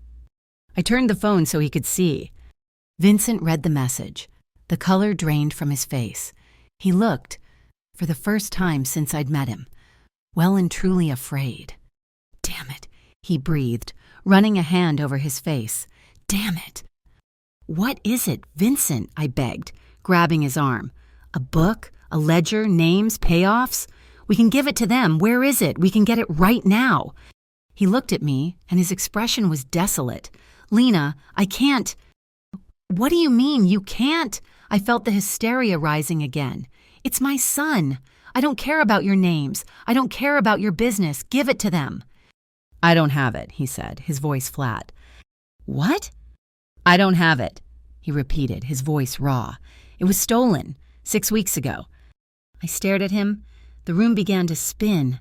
What are you saying?" "It was stolen by a traitor," he said, his words coming faster. "Someone inside my own circle. I've been hunting him. That's why I was out that night, the night of the crash. I was meeting an informant. I thought I was close." "A traitor," I repeated, the word tasting like ash. "Someone in your family." "Yes. So they took Jamie to get a book that you don't even have?" "They must not know," he said, his mind clearly racing. The traitor! He must have gone to Biancini. He must be working with Luca. He took Jamie, and he's going to offer Luca the book in exchange for his protection. This is Luca trying to leverage me, and the traitor trying to leverage Luca. Jamie's in the middle of it. The hope that had flared, the simple, clean hope of a transaction, was gone. There was no book. There was no trade. There was just nothing. The air left my lungs. My son was gone, and the one thing they wanted was the one thing he couldn't give. "No," I whimpered. "No, that's not, no." "Lena," he reached for me. "You said you would protect him." I screamed. I flew at him again, but this time it wasn't just rage. It was despair. "You promised. You put him on your shoulders. You called him your little knight." I punched him in the chest, hard, all my weight behind it. "You let this happen!" I screamed, hitting him again. You monster!" My voice shattered. The strength, the anger, the adrenaline, it all evaporated at once. My legs buckled. I didn't just fall. I collapsed. The floor came up to meet me, and I sank into a heap, my body convulsing with sobs so violent I couldn't breathe. It was over. My baby was gone. My life was over. Strong arms encircled me. Vincent knelt on the floor, pulling me against his bare chest, wrapping me up as my body was torn apart by grief. He didn't say, "It's okay." He didn't offer empty platitudes. He just held me. He tucked my head under his chin and absorbed the full, hysterical force of my breakdown. "I've got you," he murmured, his voice a low rumble against my ear. "I've got you. Lena, I will get him back. I swear to you, I will burn this city to the ground, but I will get him back." I sobbed uncontrollably into his skin, my hands clutching his arms. I held on. Him. The man who was both the cause of this and my only hope. I don't know how long we stayed like that. 1 minute, 10, an hour? Time had ceased to have meaning. Finally, the sobs subsided into ragged, hitching breaths. He gently eased me back, forcing me to look at him. His face was a mask of grim, absolute resolve. The fear was gone. The king was back. "Amelia is on her way," he said, his voice hard. "My tech team is tracking the traitor. He's been my accountant for 10 years. His name is Franco. He has to be the one who cut the wires. He knew the system. He's the only one who had the codes." He has Jamie?" I whispered, my voice ruined. "He, or the people he gave him to, but he's the thread. We find him. We find Jamie." His phone buzzed in his hand. He looked at it. A new, terrifying light entered his eyes. "They found him," he said, his voice deadly calm. "He's at a warehouse by the docks. He's not alone. Luca's men are with him." He stood, pulling me to my feet. "Get dressed," he commanded. "Something warm." "I'm coming with you." It wasn't a question. "No, you're staying here." "Like hell I am," I spat, my fear solidifying into a cold, hard diamond. "That is my son. I am not waiting here. I will go with you, or I will follow you. Either way, I am going." He stared at me for a long, hard second. He saw the new, unbreakable thing in my eyes. He nodded once. "Get dressed." The ride to the docks was a blur of silent, terrifying speed. I was in the back of his black sedan, with Vincent beside me. He was dressed now, all in black, and he was no longer the man I had held. He was a weapon. The car was filled with other men, silent and dark. All of them armed. I could see the hard lines of weapons under their jackets. My world had shrunk to the sick, rolling lurch in my stomach. I was vibrating. I just stared straight ahead, my hands clenched so tight my nails were cutting into my palms. Jamie. Jamie. Jamie. The name was a prayer, a scream, a single word looping in my head. Vincent didn't speak. He just sat beside me. After a few minutes, his hand, large and warm, moved to cover mine. He didn't lace his fingers with mine. He just covered my fist, a gesture of quiet, solid strength. I didn't pull away. My hand uncurled under his. I gripped his fingers. I clung to him like a drowning woman clinging to a rock. He gripped back, his hold firm, promising. The car slid to a stop in a dark, wet alley that smelled of salt and fish. The warehouse was a giant black box against the gray morning sky. "Stay in the car," Vincent ordered me. "Do not get out. No matter what you hear. Do you understand me, Lena?" I just nodded, my eyes fixed on the warehouse door. "Go," he said to his men. They didn't storm the door. They melted. They moved like ghosts, 2 to the front, 2 to the back. It was silent, coordinated. Then 2 of them kicked in a side door. The sounds that followed, they will haunt me forever. It wasn't gunfire. It was worse. It was the sounds of close, brutal, efficient violence. The hard, wet smack of a fist hitting flesh, a sharp crack, a muffled grunt, a thud, as a body hit the concrete floor. It was fast. It was over in less than 2 minutes. And then silence. I couldn't breathe. I was still holding my breath when my door was wrenched open. It was Vincent. His face was pale, his hair mussed, but he was untouched. "We have Franco," he said. "He's talking." "Where is Jamie?" I demanded, tumbling out of the car. "He's not here." "What?" The diamond of my resolve cracked. "He's not here. Franco gave him to Luca to hold as collateral. Franco was waiting here for his money. Luca was supposed to meet him." "So where is he? Where is my son?" I shrieked, grabbing the front of his jacket. "Franco is telling us now." He led me inside. The warehouse was vast and dark. 2 of Vincent's men were holding a man in a bloody chair. I didn't look. I couldn't. "Another location," Vincent said, striding toward the man. "Now, Franco, or I promise you, Amelia won't be the only lawyer you need." The man, his face a mask of blood and terror, whimpered a new address, a storage unit 10 miles away. We were back in the car. The second drive was even worse. The hope was too bright, too fragile. I felt like I would shatter. We arrived at a long, bleak row of identical, roll-up metal doors. "This one, eh?" Vincent said, pointing. One of his men used a massive bolt cutter. The lock snapped. The metal door rolled up with a sound like thunder. It was dark inside. It smelled like dust and mildew. "Jamie!" I screamed, my voice echoing. "Jamie, baby, are you here?" A small, weak sound came from the back, a whimper. I pushed past Vincent. He was in the corner, on a pile of filthy blankets. He was small and curled up, and his eyes were closed. "Jamie!" I collapsed onto my knees, pulling him into my arms. He was limp. His skin was cold. Oh God, he's not. "He's breathing," Vincent said, his voice rough. He was kneeling beside me, his fingers on Jamie's throat. "His pulse is strong. He's drugged. Lena, they drugged him so he wouldn't make a sound." The relief was so profound, so absolute. It was like a physical blow. I couldn't even cry. I just clutched my son to my chest, rocking back and forth, kissing his hair, his face, his cold little hands. "My baby," I murmured, over and over. "Mommy's got you. Mommy's got you." He was alive. He was safe. He was alive. Vincent's hand was on my back, a solid, warm presence. "Let's get him out of here," he said. We couldn't go back to the apartment. It wasn't safe. The locks were worthless. The men outside were compromised. It was a trap. Vincent drove. I sat in the back, holding a groggy, confused Jamie in my lap. He was stirring, his eyes fluttering.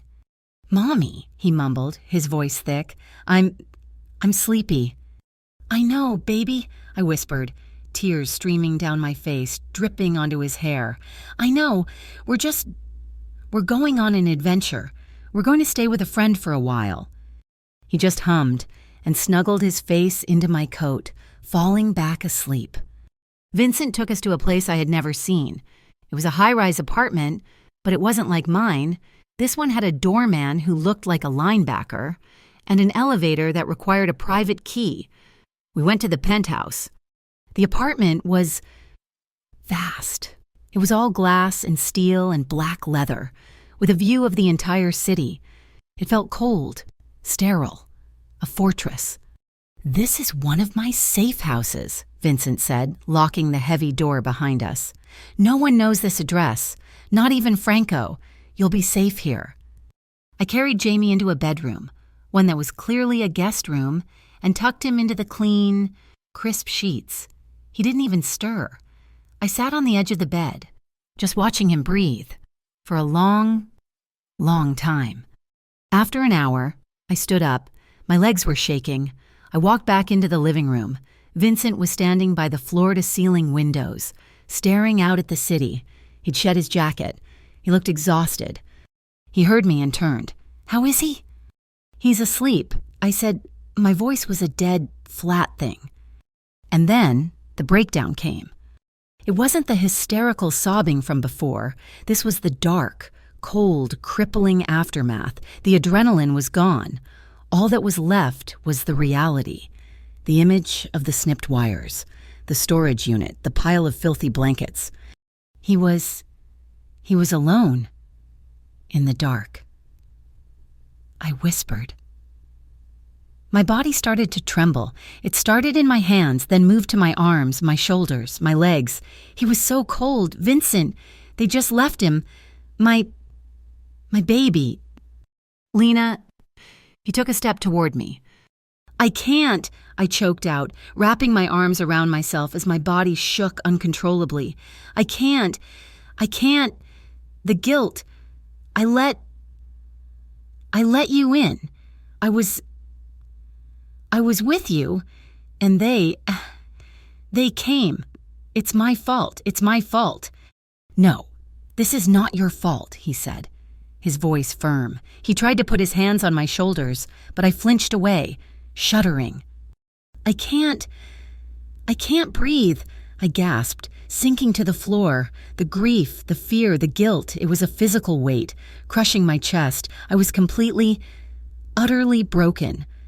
He didn't try to talk me out of it. He didn't try to reason. He just scooped me up from the floor, as if I weighed nothing, and carried me. I was too weak, too broken to protest. He carried me into a bathroom that was bigger than my entire living room, all black marble and glass. He sat me on a soft mat and turned on the water in a giant sunken tub. He didn't ask. He just started to undress me. My fingers were useless. I couldn't have undone a button. He was gentle, his touch impersonal, respectful, as he slid my coat from my shoulders and my sweater over my head. He unhooked my bra and slid my jeans down my legs. I just sat there, shaking, catatonic. He helped me into the hot water. It was like sinking into a cloud. It was so hot it stung, but it was the first thing I'd felt in hours. He poured something in that smelled like lavender and sandalwood. I sank down until the water was up to my chin. He didn't leave. He grabbed a towel, sat on the cold marble floor beside the tub, and just stayed. He was my anchor, the only solid thing in a world that had dissolved. The sobs started again, but they were different now. They were quiet, exhausted, grief-stricken. I leaned my head against the edge of the tub, my body aching. After a long time, I turned my head. He was still there, his knees drawn up, his arms resting on them, just watching me, protecting me. I reached my hand out of the water.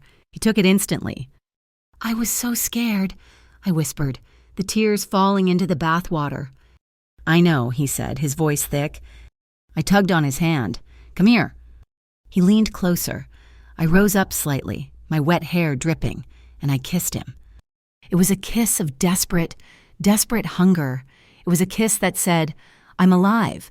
He's alive. We're alive."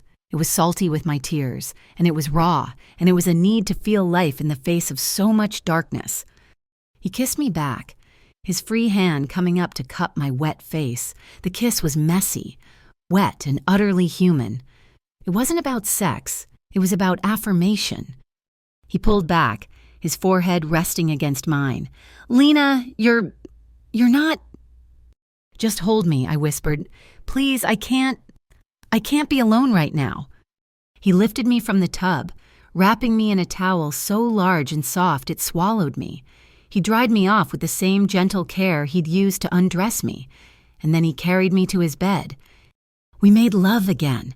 It wasn't the slow and emotional discovery of the night before. This was intense. This was desperate. It was cathartic. It was a drowning, a clinging, a frantic need to blot out the image of the storage unit, of the snipped wires. It was a way to scream without making a sound. It was the two of us, clinging to each other in the wreckage. Afterward, we lay in the dark, the city lights glittering far below. I was curled against his side, my head on his chest, my arm thrown over his stomach. My tears were gone. I was just empty. He stroked my hair, his touch a comfort in the vast silence. "You're not just someone I protect, Lena," he said, his voice a low, rough rumble in the dark. I lifted my head, just enough to see his face in the shadows. "When I saw that room," he said, his voice thick, "when I thought, I've never been afraid, not for myself, not since my brother, but today," he swallowed, "today, I was terrified, not for me, for you." He looked at me, his eyes dark and serious. "You're not just someone I protect," he repeated. "You're someone I need." We lived in the sky.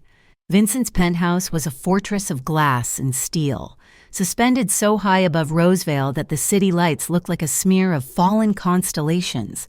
It was beautiful, and it was the most luxurious prison I had ever known. Jamie was not himself. The drugging, the kidnapping, it had stolen his spark. He was quiet, and he'd taken to drawing. The pictures were always the same, a small boy in a dark, black box. He wouldn't let me leave his sight. If I went to the kitchen, he was there. If I went to the bathroom, he sat outside the door.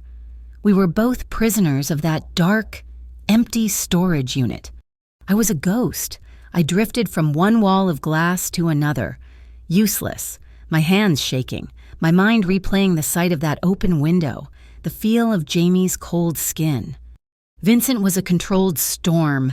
He was on the phone, day and night, his voice a low, lethal vibration. He was at war. He'd come in late, his eyes shadowed with exhaustion, and just hold me. He'd sit with Jamie, trying to build a tower of blocks, his large, calloused hands gentle, but his mind was miles away, hunting. "I can't just sit here," I told him about a week into our confinement. "I'm going insane. Vincent, I feel like I'm breaking." He looked at me, his gaze softening with a familiar, aching guilt.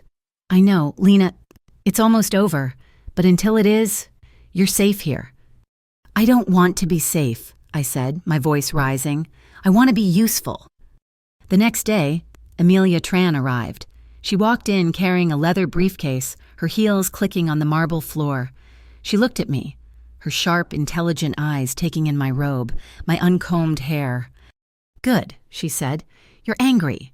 That's better than broken." She set her briefcase on the massive dining room table. "Vincent is busy," she said, her voice crisp. "He's managing the family side of things, which means the legitimate side is falling apart. I can't be in two places at once." She opened the case. "Laptops, ledgers. I need help."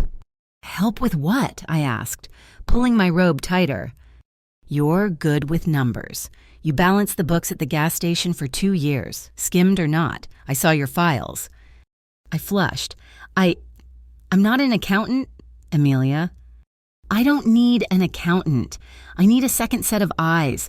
Vincent funds 6 charities, all legitimate. A pediatric wing, a women's shelter, a food bank." She pushed a laptop toward me. "Right now, his enemies are attacking his money, the clean money. I need you to find where it's bleeding. I need you to help." It was a lifeline. I sat at that table for the next 3 weeks. I learned about shell corporations and offshore accounts. I learned how to move money, how to hide it, how to track it. But I also learned about the other Vincent Morello, the one who had anonymously endowed a scholarship for inner-city kids, the one who was the sole benefactor of a no-kill animal shelter. He was a monster, and he was a saint. The contradiction was tearing me apart. Vincent was pleased. He'd come in and find me surrounded by spreadsheets, and a small, proud smile would touch his lips. He'd kiss the top of my head and get me a cup of coffee. It was almost domestic. Then the world found us. "We have a new problem," Amelia said, walking in one morning. She didn't have her briefcase. She had a stack of newspapers. She laid them on the table. The headline was lurid: Morello's Mystery Woman. The picture was grainy, but it was unmistakably me. It was from the zoo, me, laughing as Vincent swung Jamie up onto his shoulders. Another paper had a different shot, a long-lens photo of me outside Il Signo, taken weeks ago. My face, my name, Lena Carter. "Where did they get this?" I whispered, my blood running cold. "Luca Biancini," Vincent said from the doorway. He hadn't been home all night. He was in the same suit, his tie pulled loose, his face dark with stubble and rage. "He's leaking it. He's painting a target on you. He's telling the world you're my weakness. He's putting your face on a playing card." The glass walls of the penthouse suddenly felt paper thin. I wasn't just a prisoner. I was a target. Jamie, who had been sitting quietly in the corner, looked at the paper. "Mommy," he said, his voice small. "Is that us?" The walls were closing in. Jamie hadn't seen the sun in almost a month. He was pale, his eyes too big for his face. "I have to take him outside," I told Vincent that night. "Absolutely not, bah," he said, not even looking up from his phone. "It's not safe." "He's not safe in here," I snapped. This sterile box. He's fading. Vincent, he needs the sky. He needs to run. Just for an hour. Please." "Lena, I can't." "Then what was the point?" I demanded, my voice shaking. "What was the point of getting him back, if we're just going to let him die in here? He needs a life. You promised him a life." He stared at me, his face torn. The argument raged for an hour. Finally, he relented, his jaw tight. "1 hour," he said. "A private park. My men will be everywhere. You will not leave their sight for a second. You wear this." He handed me a vest. It was heavy. A bulletproof vest. The reality of it made me sick. The park was beautiful. It was a crisp, clear autumn day. The park was closed for maintenance. A lie Vincent's money had bought. It was just us, me and Jamie, and at least 10 joggers, gardeners, and men reading on benches scattered around the perimeter. Jamie was hesitant at first. Then he saw the swings. "Push me, Mommy!" he shrieked, his voice raw from disuse. I pushed him. He pumped his legs, flying higher and higher, his laughter a sound I thought I might never hear again. "Look, Mommy, I'm touching the sky." I laughed, tears streaming down my face, the heavy, awkward vest under my coat. It all melted away. For 5 minutes, we were just a mother and a son. We were normal.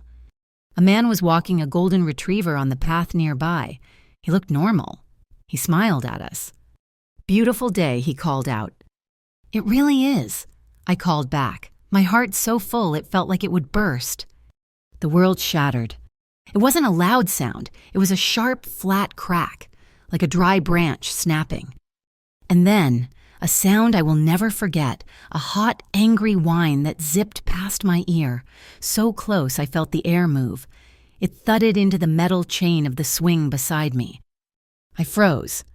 The man with the dog? He wasn't smiling, and he was pulling a gun from under his jacket. "Lena!" a voice roared. It was Sal, the jogger. Before I could even process the command, another man, the one who had been pretending to be homeless on a bench, hit me from the side. He tackled me and Jamie, a tangle of limbs, to the wood-chipped ground. He covered our bodies with his own, his weight crushing. Crack, crack. More shots, but these were from my side. I heard the man with the dog make a wet, gurgling sound. "Sniper!" Sal yelled, his own gun out, aimed not at the dog walker, but at the roof of a library 2 blocks away. "2 shooters! Get them in the car, now!" I was being dragged, half carrying a screaming Jamie, toward the black armored car that had appeared from nowhere. I looked back. A single, horrifying glance. The man with the dog was on the ground, a dark pool spreading around him. Sal was on one knee, firing at the rooftop. We were thrown into the car, the doors slammed, sealing us in. Jamie was hysterical, screaming, his hands over his ears. I just shook. I was covered in dirt and wood chips, and I was alive. The bullet that had hit the chain, it had been aimed at my head, or Jamie's. When we got back to the penthouse, I couldn't stand. Sal and the other guard had to help me out of the car. Jamie clung to me, his face buried in my neck, sobbing. Vincent was there. He'd been in a meeting downtown. He met us at the elevator. He took one look at us, me, shaking so hard I couldn't speak, Jamie hysterical, and his face went bone white. "What happened?" he asked, his voice a deadly, quiet whisper. "Two-man team," Sal said, his voice grim. "One on the ground, one on the roof, both Biancini. We got them both, the bullet. It was close. Boss, inches." Vincent closed his eyes. He didn't yell. He didn't speak. He just walked over and took Jamie from my arms. He held his son, so tightly I thought he might break him. He buried his face in Jamie's hair. I could see his shoulders shaking. He held Jamie for a full minute. Then he handed him to Sal. "Take him to his room. Stay with him." He turned to me. He pulled me into his arms, his hold just as desperate, just as tight. "You're okay," he murmured into my hair. "You're safe. You're okay." I just nodded, my face pressed into his sweater. Then he let me go. He stepped back. And the man I loved disappeared. In his place was the king, the monster, the full mafia boss. His face was a mask of cold, white, terrifying rage. The tenderness was gone, burned away. "The shooter on the roof," Vincent said to his other guard. "Did you get him?" "Alive, boss," the guard said. "He's downstairs, in the van." "Bring him to me," Vincent said. "Here?" I whispered, horrified. "No," he said, his voice a flat, dead thing. "To the old tannery. Get Amelia. I want her to hear this." He looked at me. "Stay here. Lock this door. Do not open it for anyone but me." He was gone. I spent the next 6 hours pacing the apartment. Jamie had finally cried himself to sleep. Sal stood guard outside his door. I knew, with a sick certainty, what was happening in that tannery. I knew what Vincent was capable of. He came back just before dawn. I heard his key in the lock. The door opened. He stood in the entryway, silhouetted against the hall light. "Vincent?" He stepped into the room. He was wearing the same clothes, but his hands, they were dark, stained. His sweater was spattered. He looked at me, and his eyes were hollow, empty. "It's done," he said. "What did you do?" I whispered, though I already knew. "I got the truth," he said, his voice raw. He walked to the bar, his movements stiff, and poured a heavy glass of whiskey. It was Luca, a direct order. He's finished playing games. You killed him," I said. "The man from the rooftop?" He drank the whiskey in one pull, the glass slamming down on the marble. "Yes."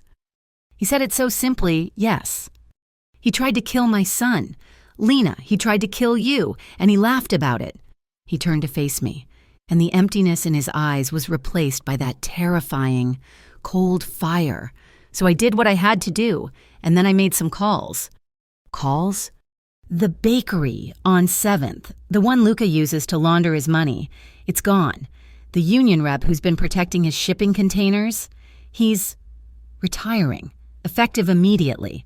He was dismantling Luca's empire, piece by piece, in a single night."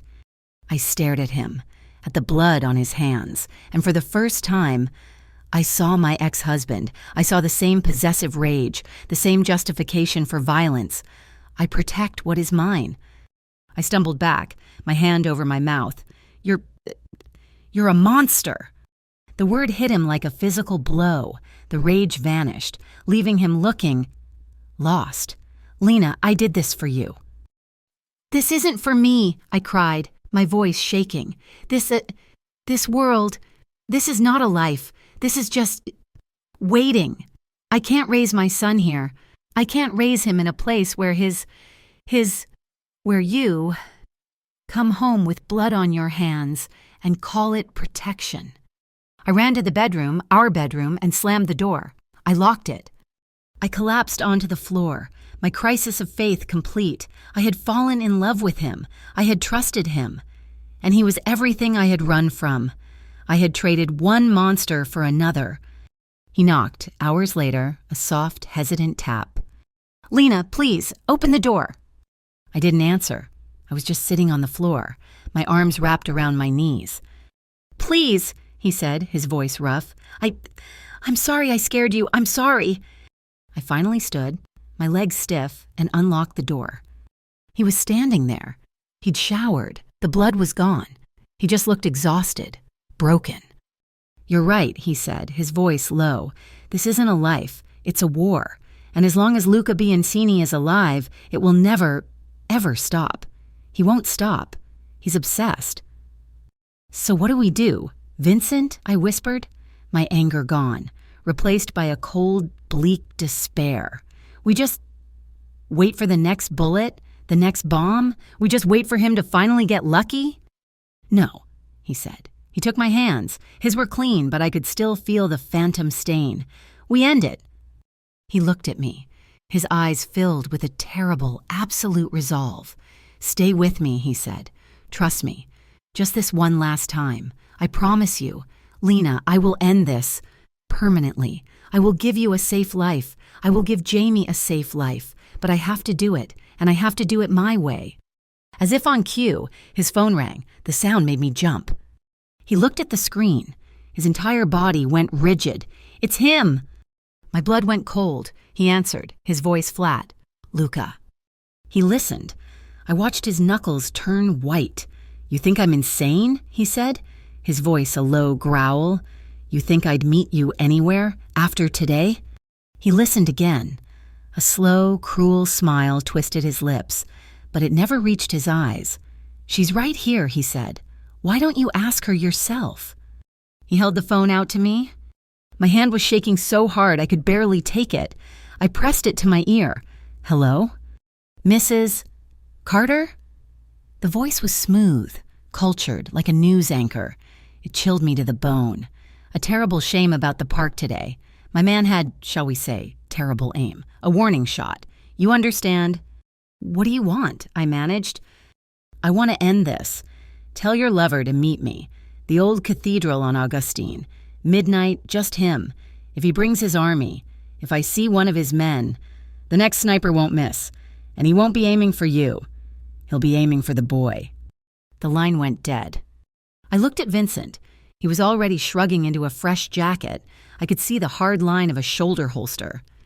"You're not going," I said. "It wasn't a plea. It was a statement. It's a trap. You know it's a trap." "It's the only chance I'll get, Mao, sir," he said, his voice grim. "He's right. This ends tonight. One of us walks out of that church." "Then I'm coming with you." "No," he said, his voice absolute. "You're staying here with Jamie. Sal will be outside the door. You are not to leave this room." "And what if you don't come back?" I cried. "What happens to us then?" "I'll come back." "No." I grabbed his arm, my nails digging into his sleeve. "Listen to me. He used me on the phone. He's doing this because of me. He's obsessed with me being your weakness. He wants to see me. He wants to see you, broken, bringing me to him. If you show up alone, he'll know it's a trap. He'll just disappear again.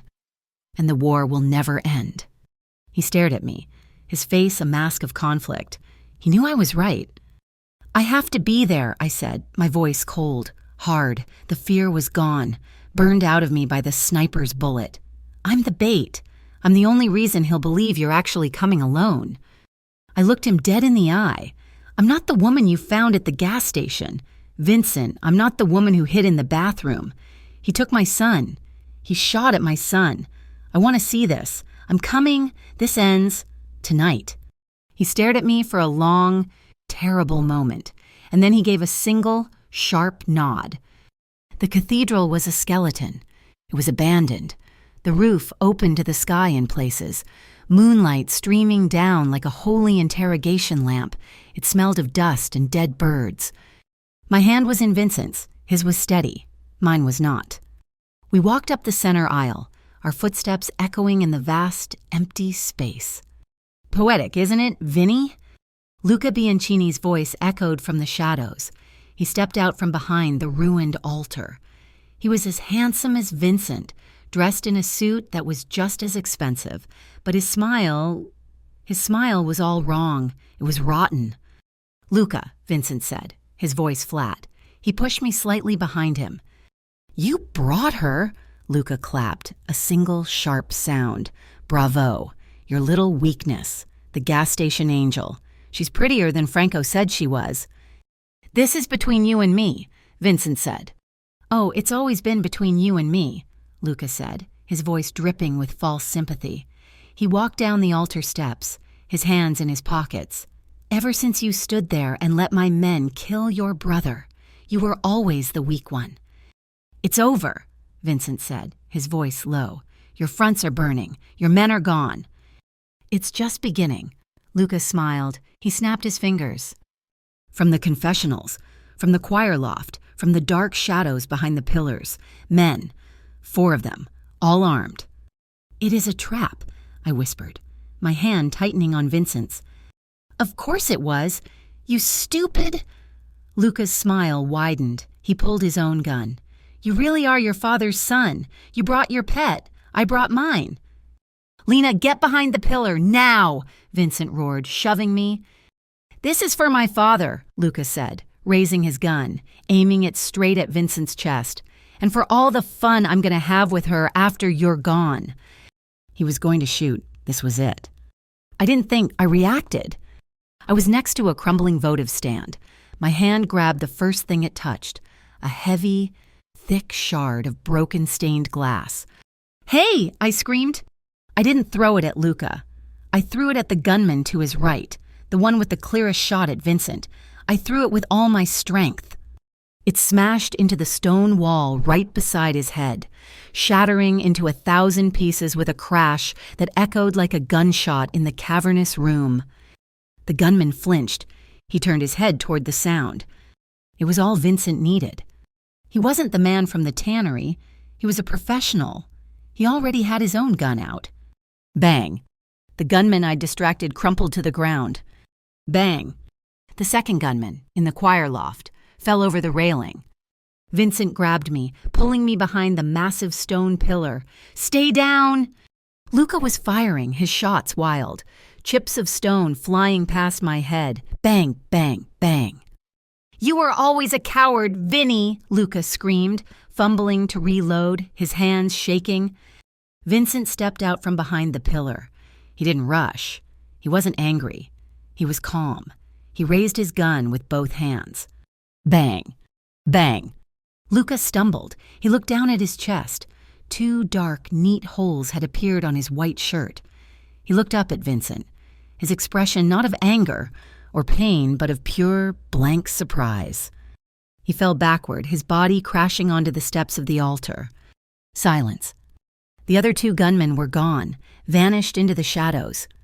Vincent stood there, his gun still raised, his chest heaving. He walked slowly toward Luca. He kicked the gun from Luca's outstretched hand. He just stared down. "It's done," he whispered. In the far, far distance, I heard the faint sound of sirens. "Amelia," Vincent said, his voice hoarse. "She's cleaning up. The raids, the cops we own." He turned to me, his face pale, his eyes still dark. "Let's go." We went back to my old apartment, the one with the cheap kitchen table. It was clean. The scar from the knife was still there. There were new men outside.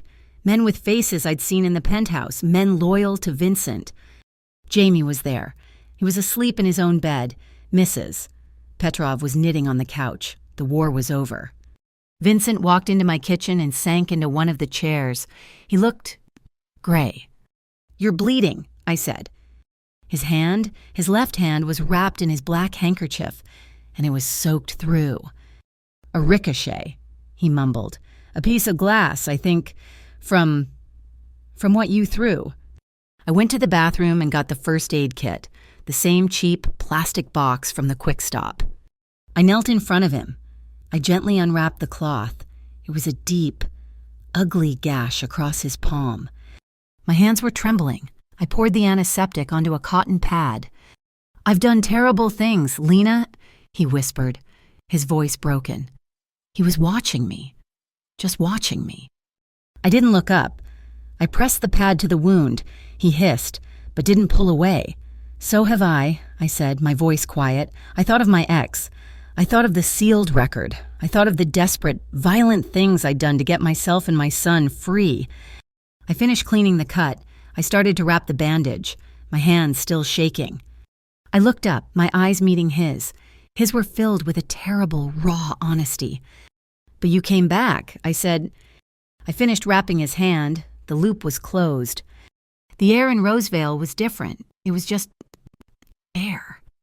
The heavy, pressurized silence that had followed Luca Biancini's death had settled into a kind of quiet normalcy. The war was over. The city had exhaled. Vincent didn't rest. He didn't take a vacation. He began to dismantle. I watched him from the kitchen of the new house, the one with the big yard he'd bought in a quiet, tree-lined suburb. We'd left the penthouse, a glass prison I'd been happy to see in a rearview mirror. We'd left my old apartment, a place of ghosts and scarred tables. This house was blank. It was a fresh page. Vincent sat at the dining room table, but he wasn't meeting with the kind of men who carried guns. He was meeting with bankers. He was meeting with teams of lawyers. He was meeting constantly with a very tired, very sharp Amelia Tran. "I'm liquidating," he told me one night. It was late, after Jamie was asleep. I'd brought him a cup of coffee. He was signing a stack of papers so thick it looked like a novel. "Liquidating?" I asked, rubbing his shoulders. He was tense, a coiled spring of pure, focused energy. "The shipping contracts, the waste management fronts, the unions." He paused, his pen hovering. "All the things my father built, all the dark rooms." "What does that mean for you? For us?" He leaned back, his head resting against my stomach. He closed his eyes. "It means I'm getting out. Lena, for good." He took my hand and kissed my palm. "Amelia is taking over the Morello Corporation, and she's restructuring. We're keeping the restaurants, the real estate, the charities, all the legitimate ventures, the rest. It's being sold off, dissolved, or given back to the city." "You're just walking away?" "I'm buying my freedom," he said, his voice rough. "And Amelia's. She's smarter than I ever was. She's turning decades of dirty money clean. The rest of the vultures in this city can fight over the scraps." He was shedding his skin. Every signature was a scale falling away. The king was abdicating, and in his place, a man was emerging. A man who looked at me not with the weight of an empire, but with the simple, unguarded exhaustion of someone who had finally come home. I had my own work to do, my own skin to shed. "You can't just be my anything," he told me. A few weeks later, we were sitting on the new, comfortable couch, watching Jamie draw. "You're not a hostess. You're not my bookkeeper, though Amelia says you're terrifyingly good at it." I don't know what I am, Vincent," I admitted. "I do." He handed me a thick, spiral-bound folder. I had Amelia draw this up. I opened it. The title page read, "Carter Provisions." I looked at him, confused. "It's an organic food delivery company," he said, a small, proud smile touching his lips. "Locally sourced, farm to table for people who appreciate good food." I thought of the bags of groceries, the organic milk, the fresh raspberries, the night after the couch. "The night after the couch," he confirmed. "It's fully capitalized. The seed money is already in an account. The name on the business license is yours. Lena Carter, sole proprietor. There is no visible link to me." "Vincent, I can't," I whispered, my throat tight. This is too much. It's charity." "No," he said, his voice firm, his hand covering mine. "It is not. It's an investment. I expect a significant return within 5 years. Amelia is very clear on that. He leaned in. And besides, I need somewhere to put my money. Diversification, it's smart. I saw the truth in his eyes. It wasn't a gift. It was a key. He wasn't trying to own me. He was trying to give me my own power. I'll have to learn, I stammered, my mind already racing. We'll learn together, he said. But before I could start my new life, I had to officially end the old one. Amelia filed the motion, Vincent told me, his hand a warm weight on my back. The hearing is tomorrow, a private chamber. I didn't sleep. The ghost of my ex-husband, the man who had turned me into a fugitive in my own life, was the last shadow following me. The judge's chamber was small, all dark wood and old books. It smelled like floor wax and justice. It was just me, Vincent, Amelia, and a judge with white hair and eyes that looked like they'd seen everything. My ex wasn't there. His absence was a statement. Mrs. Carter, the judge said, his voice a kind, deep rumble. You are petitioning to unseal and subsequently expunge a sealed court record. The original charges were quite severe. Assault on an officer of the law, resisting arrest, child endangerment. My hands, I clasped in my lap, were slick with sweat. I looked at Vincent. He was sitting in the front row, just behind me. He wasn't the king. He wasn't the monster. He was just my anchor. He gave me a single, slow nod. I turned back to the judge. Your Honor, I said, my voice shaking, but clear. He wasn't an officer of the law that night. He was the man who had been beating me for 2 years. He came to my apartment because I'd finally had the courage to leave him. I took a deep breath. He broke my front door. He put his hands on my son. Jamie was only 2. Amelia stood. Your Honor, we have provided the court with the documentation, the medical records from Rosevale General, detailing 2 broken ribs and a concussion, dated the night of the incident, the photographs, the sworn affidavits from neighbors, including a Mrs. Petroff, who have testified to a long-standing pattern of abuse, the assault charge. Your Honor, was my client striking her abuser with a telephone after he had rendered her unconscious. He was a cop, I said, the words no longer holding any power over me. They were just facts. He told me no one would ever believe me. He told me he'd take Jamie. He told me he would ruin me. And he did. I took the plea deal. I agreed to the sealed record. It was the only way he would let us go. The judge was silent. He read the file in front of him. He read my testimony. He read the medical report. It felt like he was reading for an hour. Finally. He closed the folder. He took off his glasses and rubbed the bridge of his nose. He looked at me, and his eyes were not cold. They were angry. Mrs. Carter, what was done to you by this man, and by the system that protected him, was a perversion of justice, he said, his voice hard. The officer in question, I see, is no longer on the force. I glanced at Vincent. His face was granite. He had made sure of it. He is, in fact, the judge continued, facing his own significant legal investigations. He looked back at me. Petition to unseal is granted. Petition to expunge is granted. The record is wiped clean. You are, in the eyes of the law, clear. He picked up his gavel. This court is adjourned. The bang of the small wooden hammer was the loudest sound in the world. It was the sound of a chain breaking. I walked out of that courthouse into the bright, cold sunlight, holding Vincent's hand. I was crying, but not from sadness. I was crying because I was light, for the first time in 6 years. I wasn't looking over my shoulder. I was free. Life settled into a rhythm, a new, beautiful, simple rhythm. My business, Carter Provisions, was chaos. It was late nights printing labels, early mornings at farmers markets. It was Excel spreadsheets and delivery routes, and it was all mine. Vincent was my silent partner. He'd sit on a stool in my small, rented office kitchen, drinking coffee, and just watch me work. Jamie started a new school, a small, private one, with a garden out back and teachers who didn't look at him like he was a problem. The nightmares stopped. The quiet, watchful boy who had been afraid of open windows was gone. In his place, my son returned. He was loud. He was bright.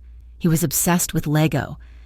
And Vincent was just there. He was there in the morning, making coffee before I woke up. He was there in the afternoon, waiting in the car to pick Jamie up from school. He was there in the evening, sitting on the floor, patiently helping Jamie build a monstrously complex Lego dragon. "Uncle V, you're doing it wrong," I heard Jamie complain one afternoon. I froze in the kitchen, a stack of invoices in my hand, Uncle V.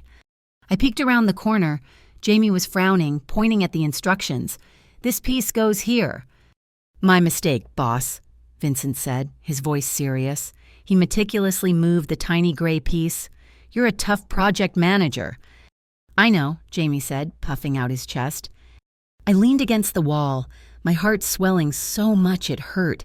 My son, my man, building a dragon in our safe, quiet living room.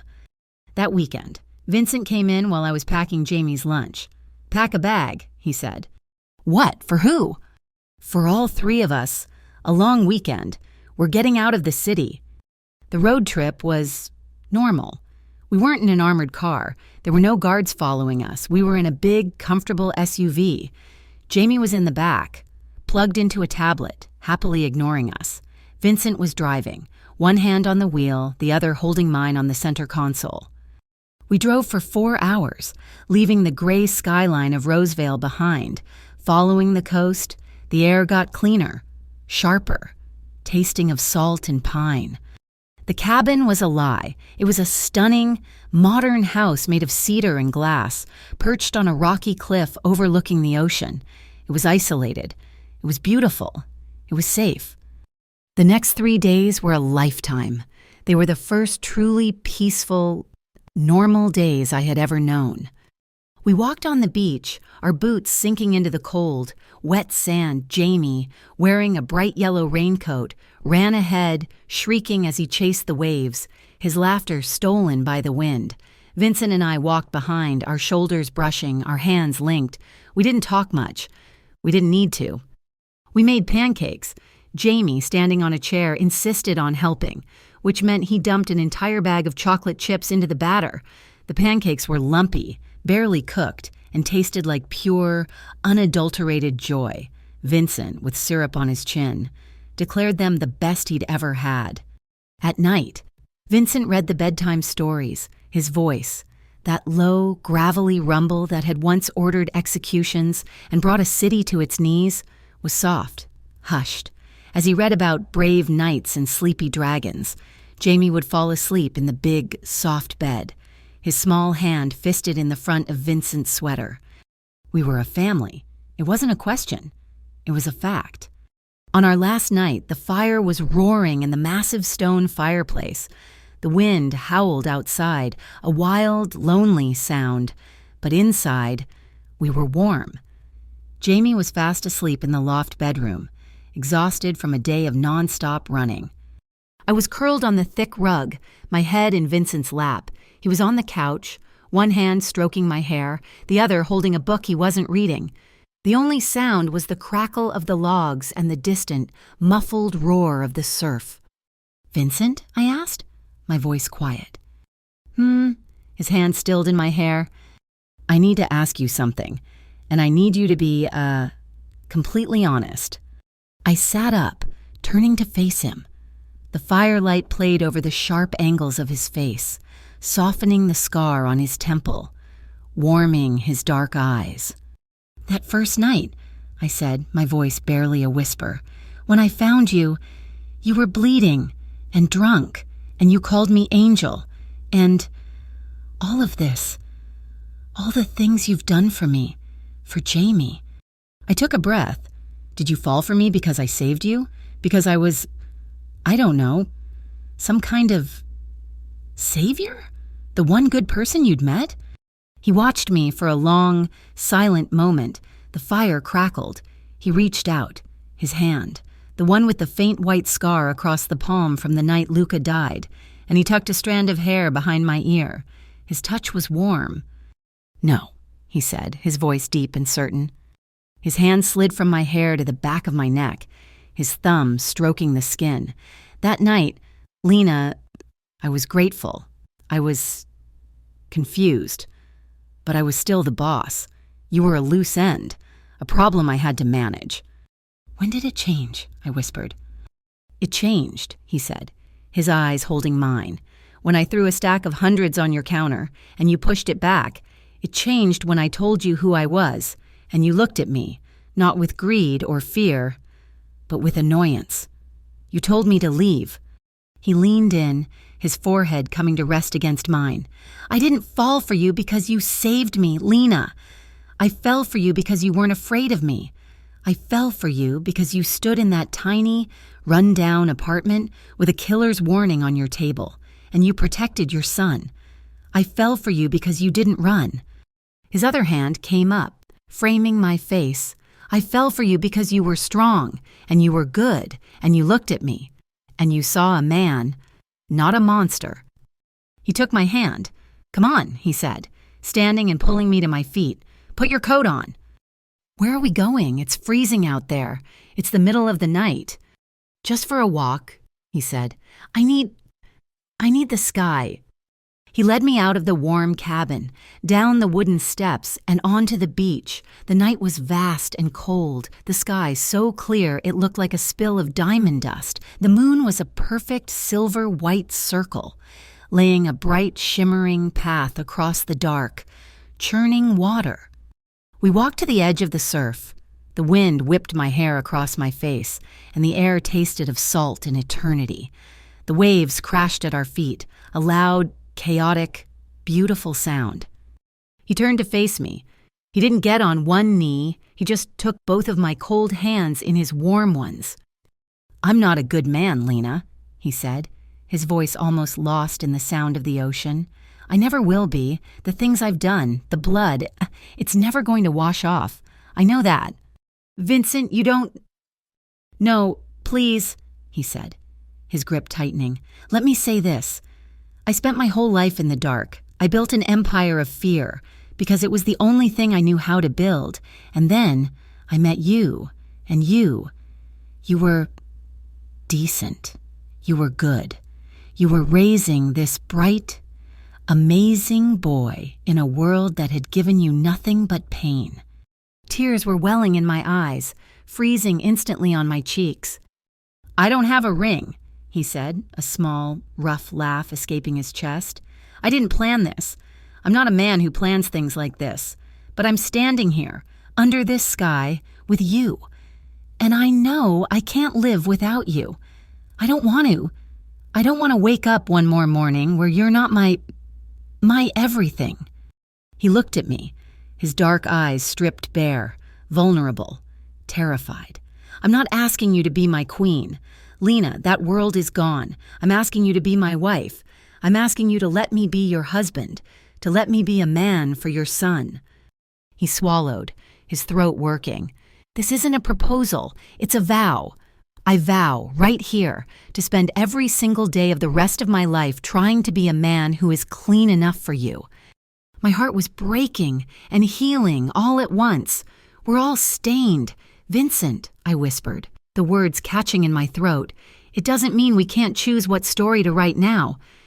A tear escaped his eye, tracing a path down his cheek. Is that a yes? He asked, his voice cracking. That's a yes, I sobbed, laughing as I threw my arms around his neck. He pulled me in, lifting me off the ground, and his mouth found mine. The kiss was slow and deep, and it tasted of salt and wind and forever. It wasn't a kiss of passion or desperation. It was a kiss of arrival. It was certainty. It was home. Mommy, Uncle V, you're going to get frozen. We broke apart, laughing. Jamie was running down the sand, his pajamas flapping under his too big puffer jacket, his hair a wild mess from his pillow. What are you doing? He yelled, launching himself at us. Vincent scooped him up with one arm, his other arm holding me tight against his side. We were a tangled, laughing, three-person knot. I was just asking your mom to marry me, Vincent said, his voice thick, his face buried in Jamie's hair. Jamie pulled back, rubbing his sleepy eyes. "So, are you going to be my dad now?" Vincent looked at me over Jamie's head, his eyes shining with tears. He looked back at Jamie. I'm going to try, little knight. I'm going to try really hard." "Good," Jamie mumbled, and he wrapped his arms around Vincent's neck, hugging him tight. Vincent held us both, his two halves, his whole world. He put Jamie down, but Jamie didn't run off. He slipped his small, warm hand into Vincent's, and my hand was already there. The three of us, hand in hand, turned. We started walking down the shoreline together, following the path of the moon. There were no shadows following us. There was just the sound of the waves. Thank you so much for listening to this story. We're so glad you joined us. Where in the world are you listening from? Let us know in the comments below. If you loved Lena and Vincent's journey, please be sure to subscribe to Mafia Romance Stories for new releases every week. We'd love to hear your thoughts on this story in English.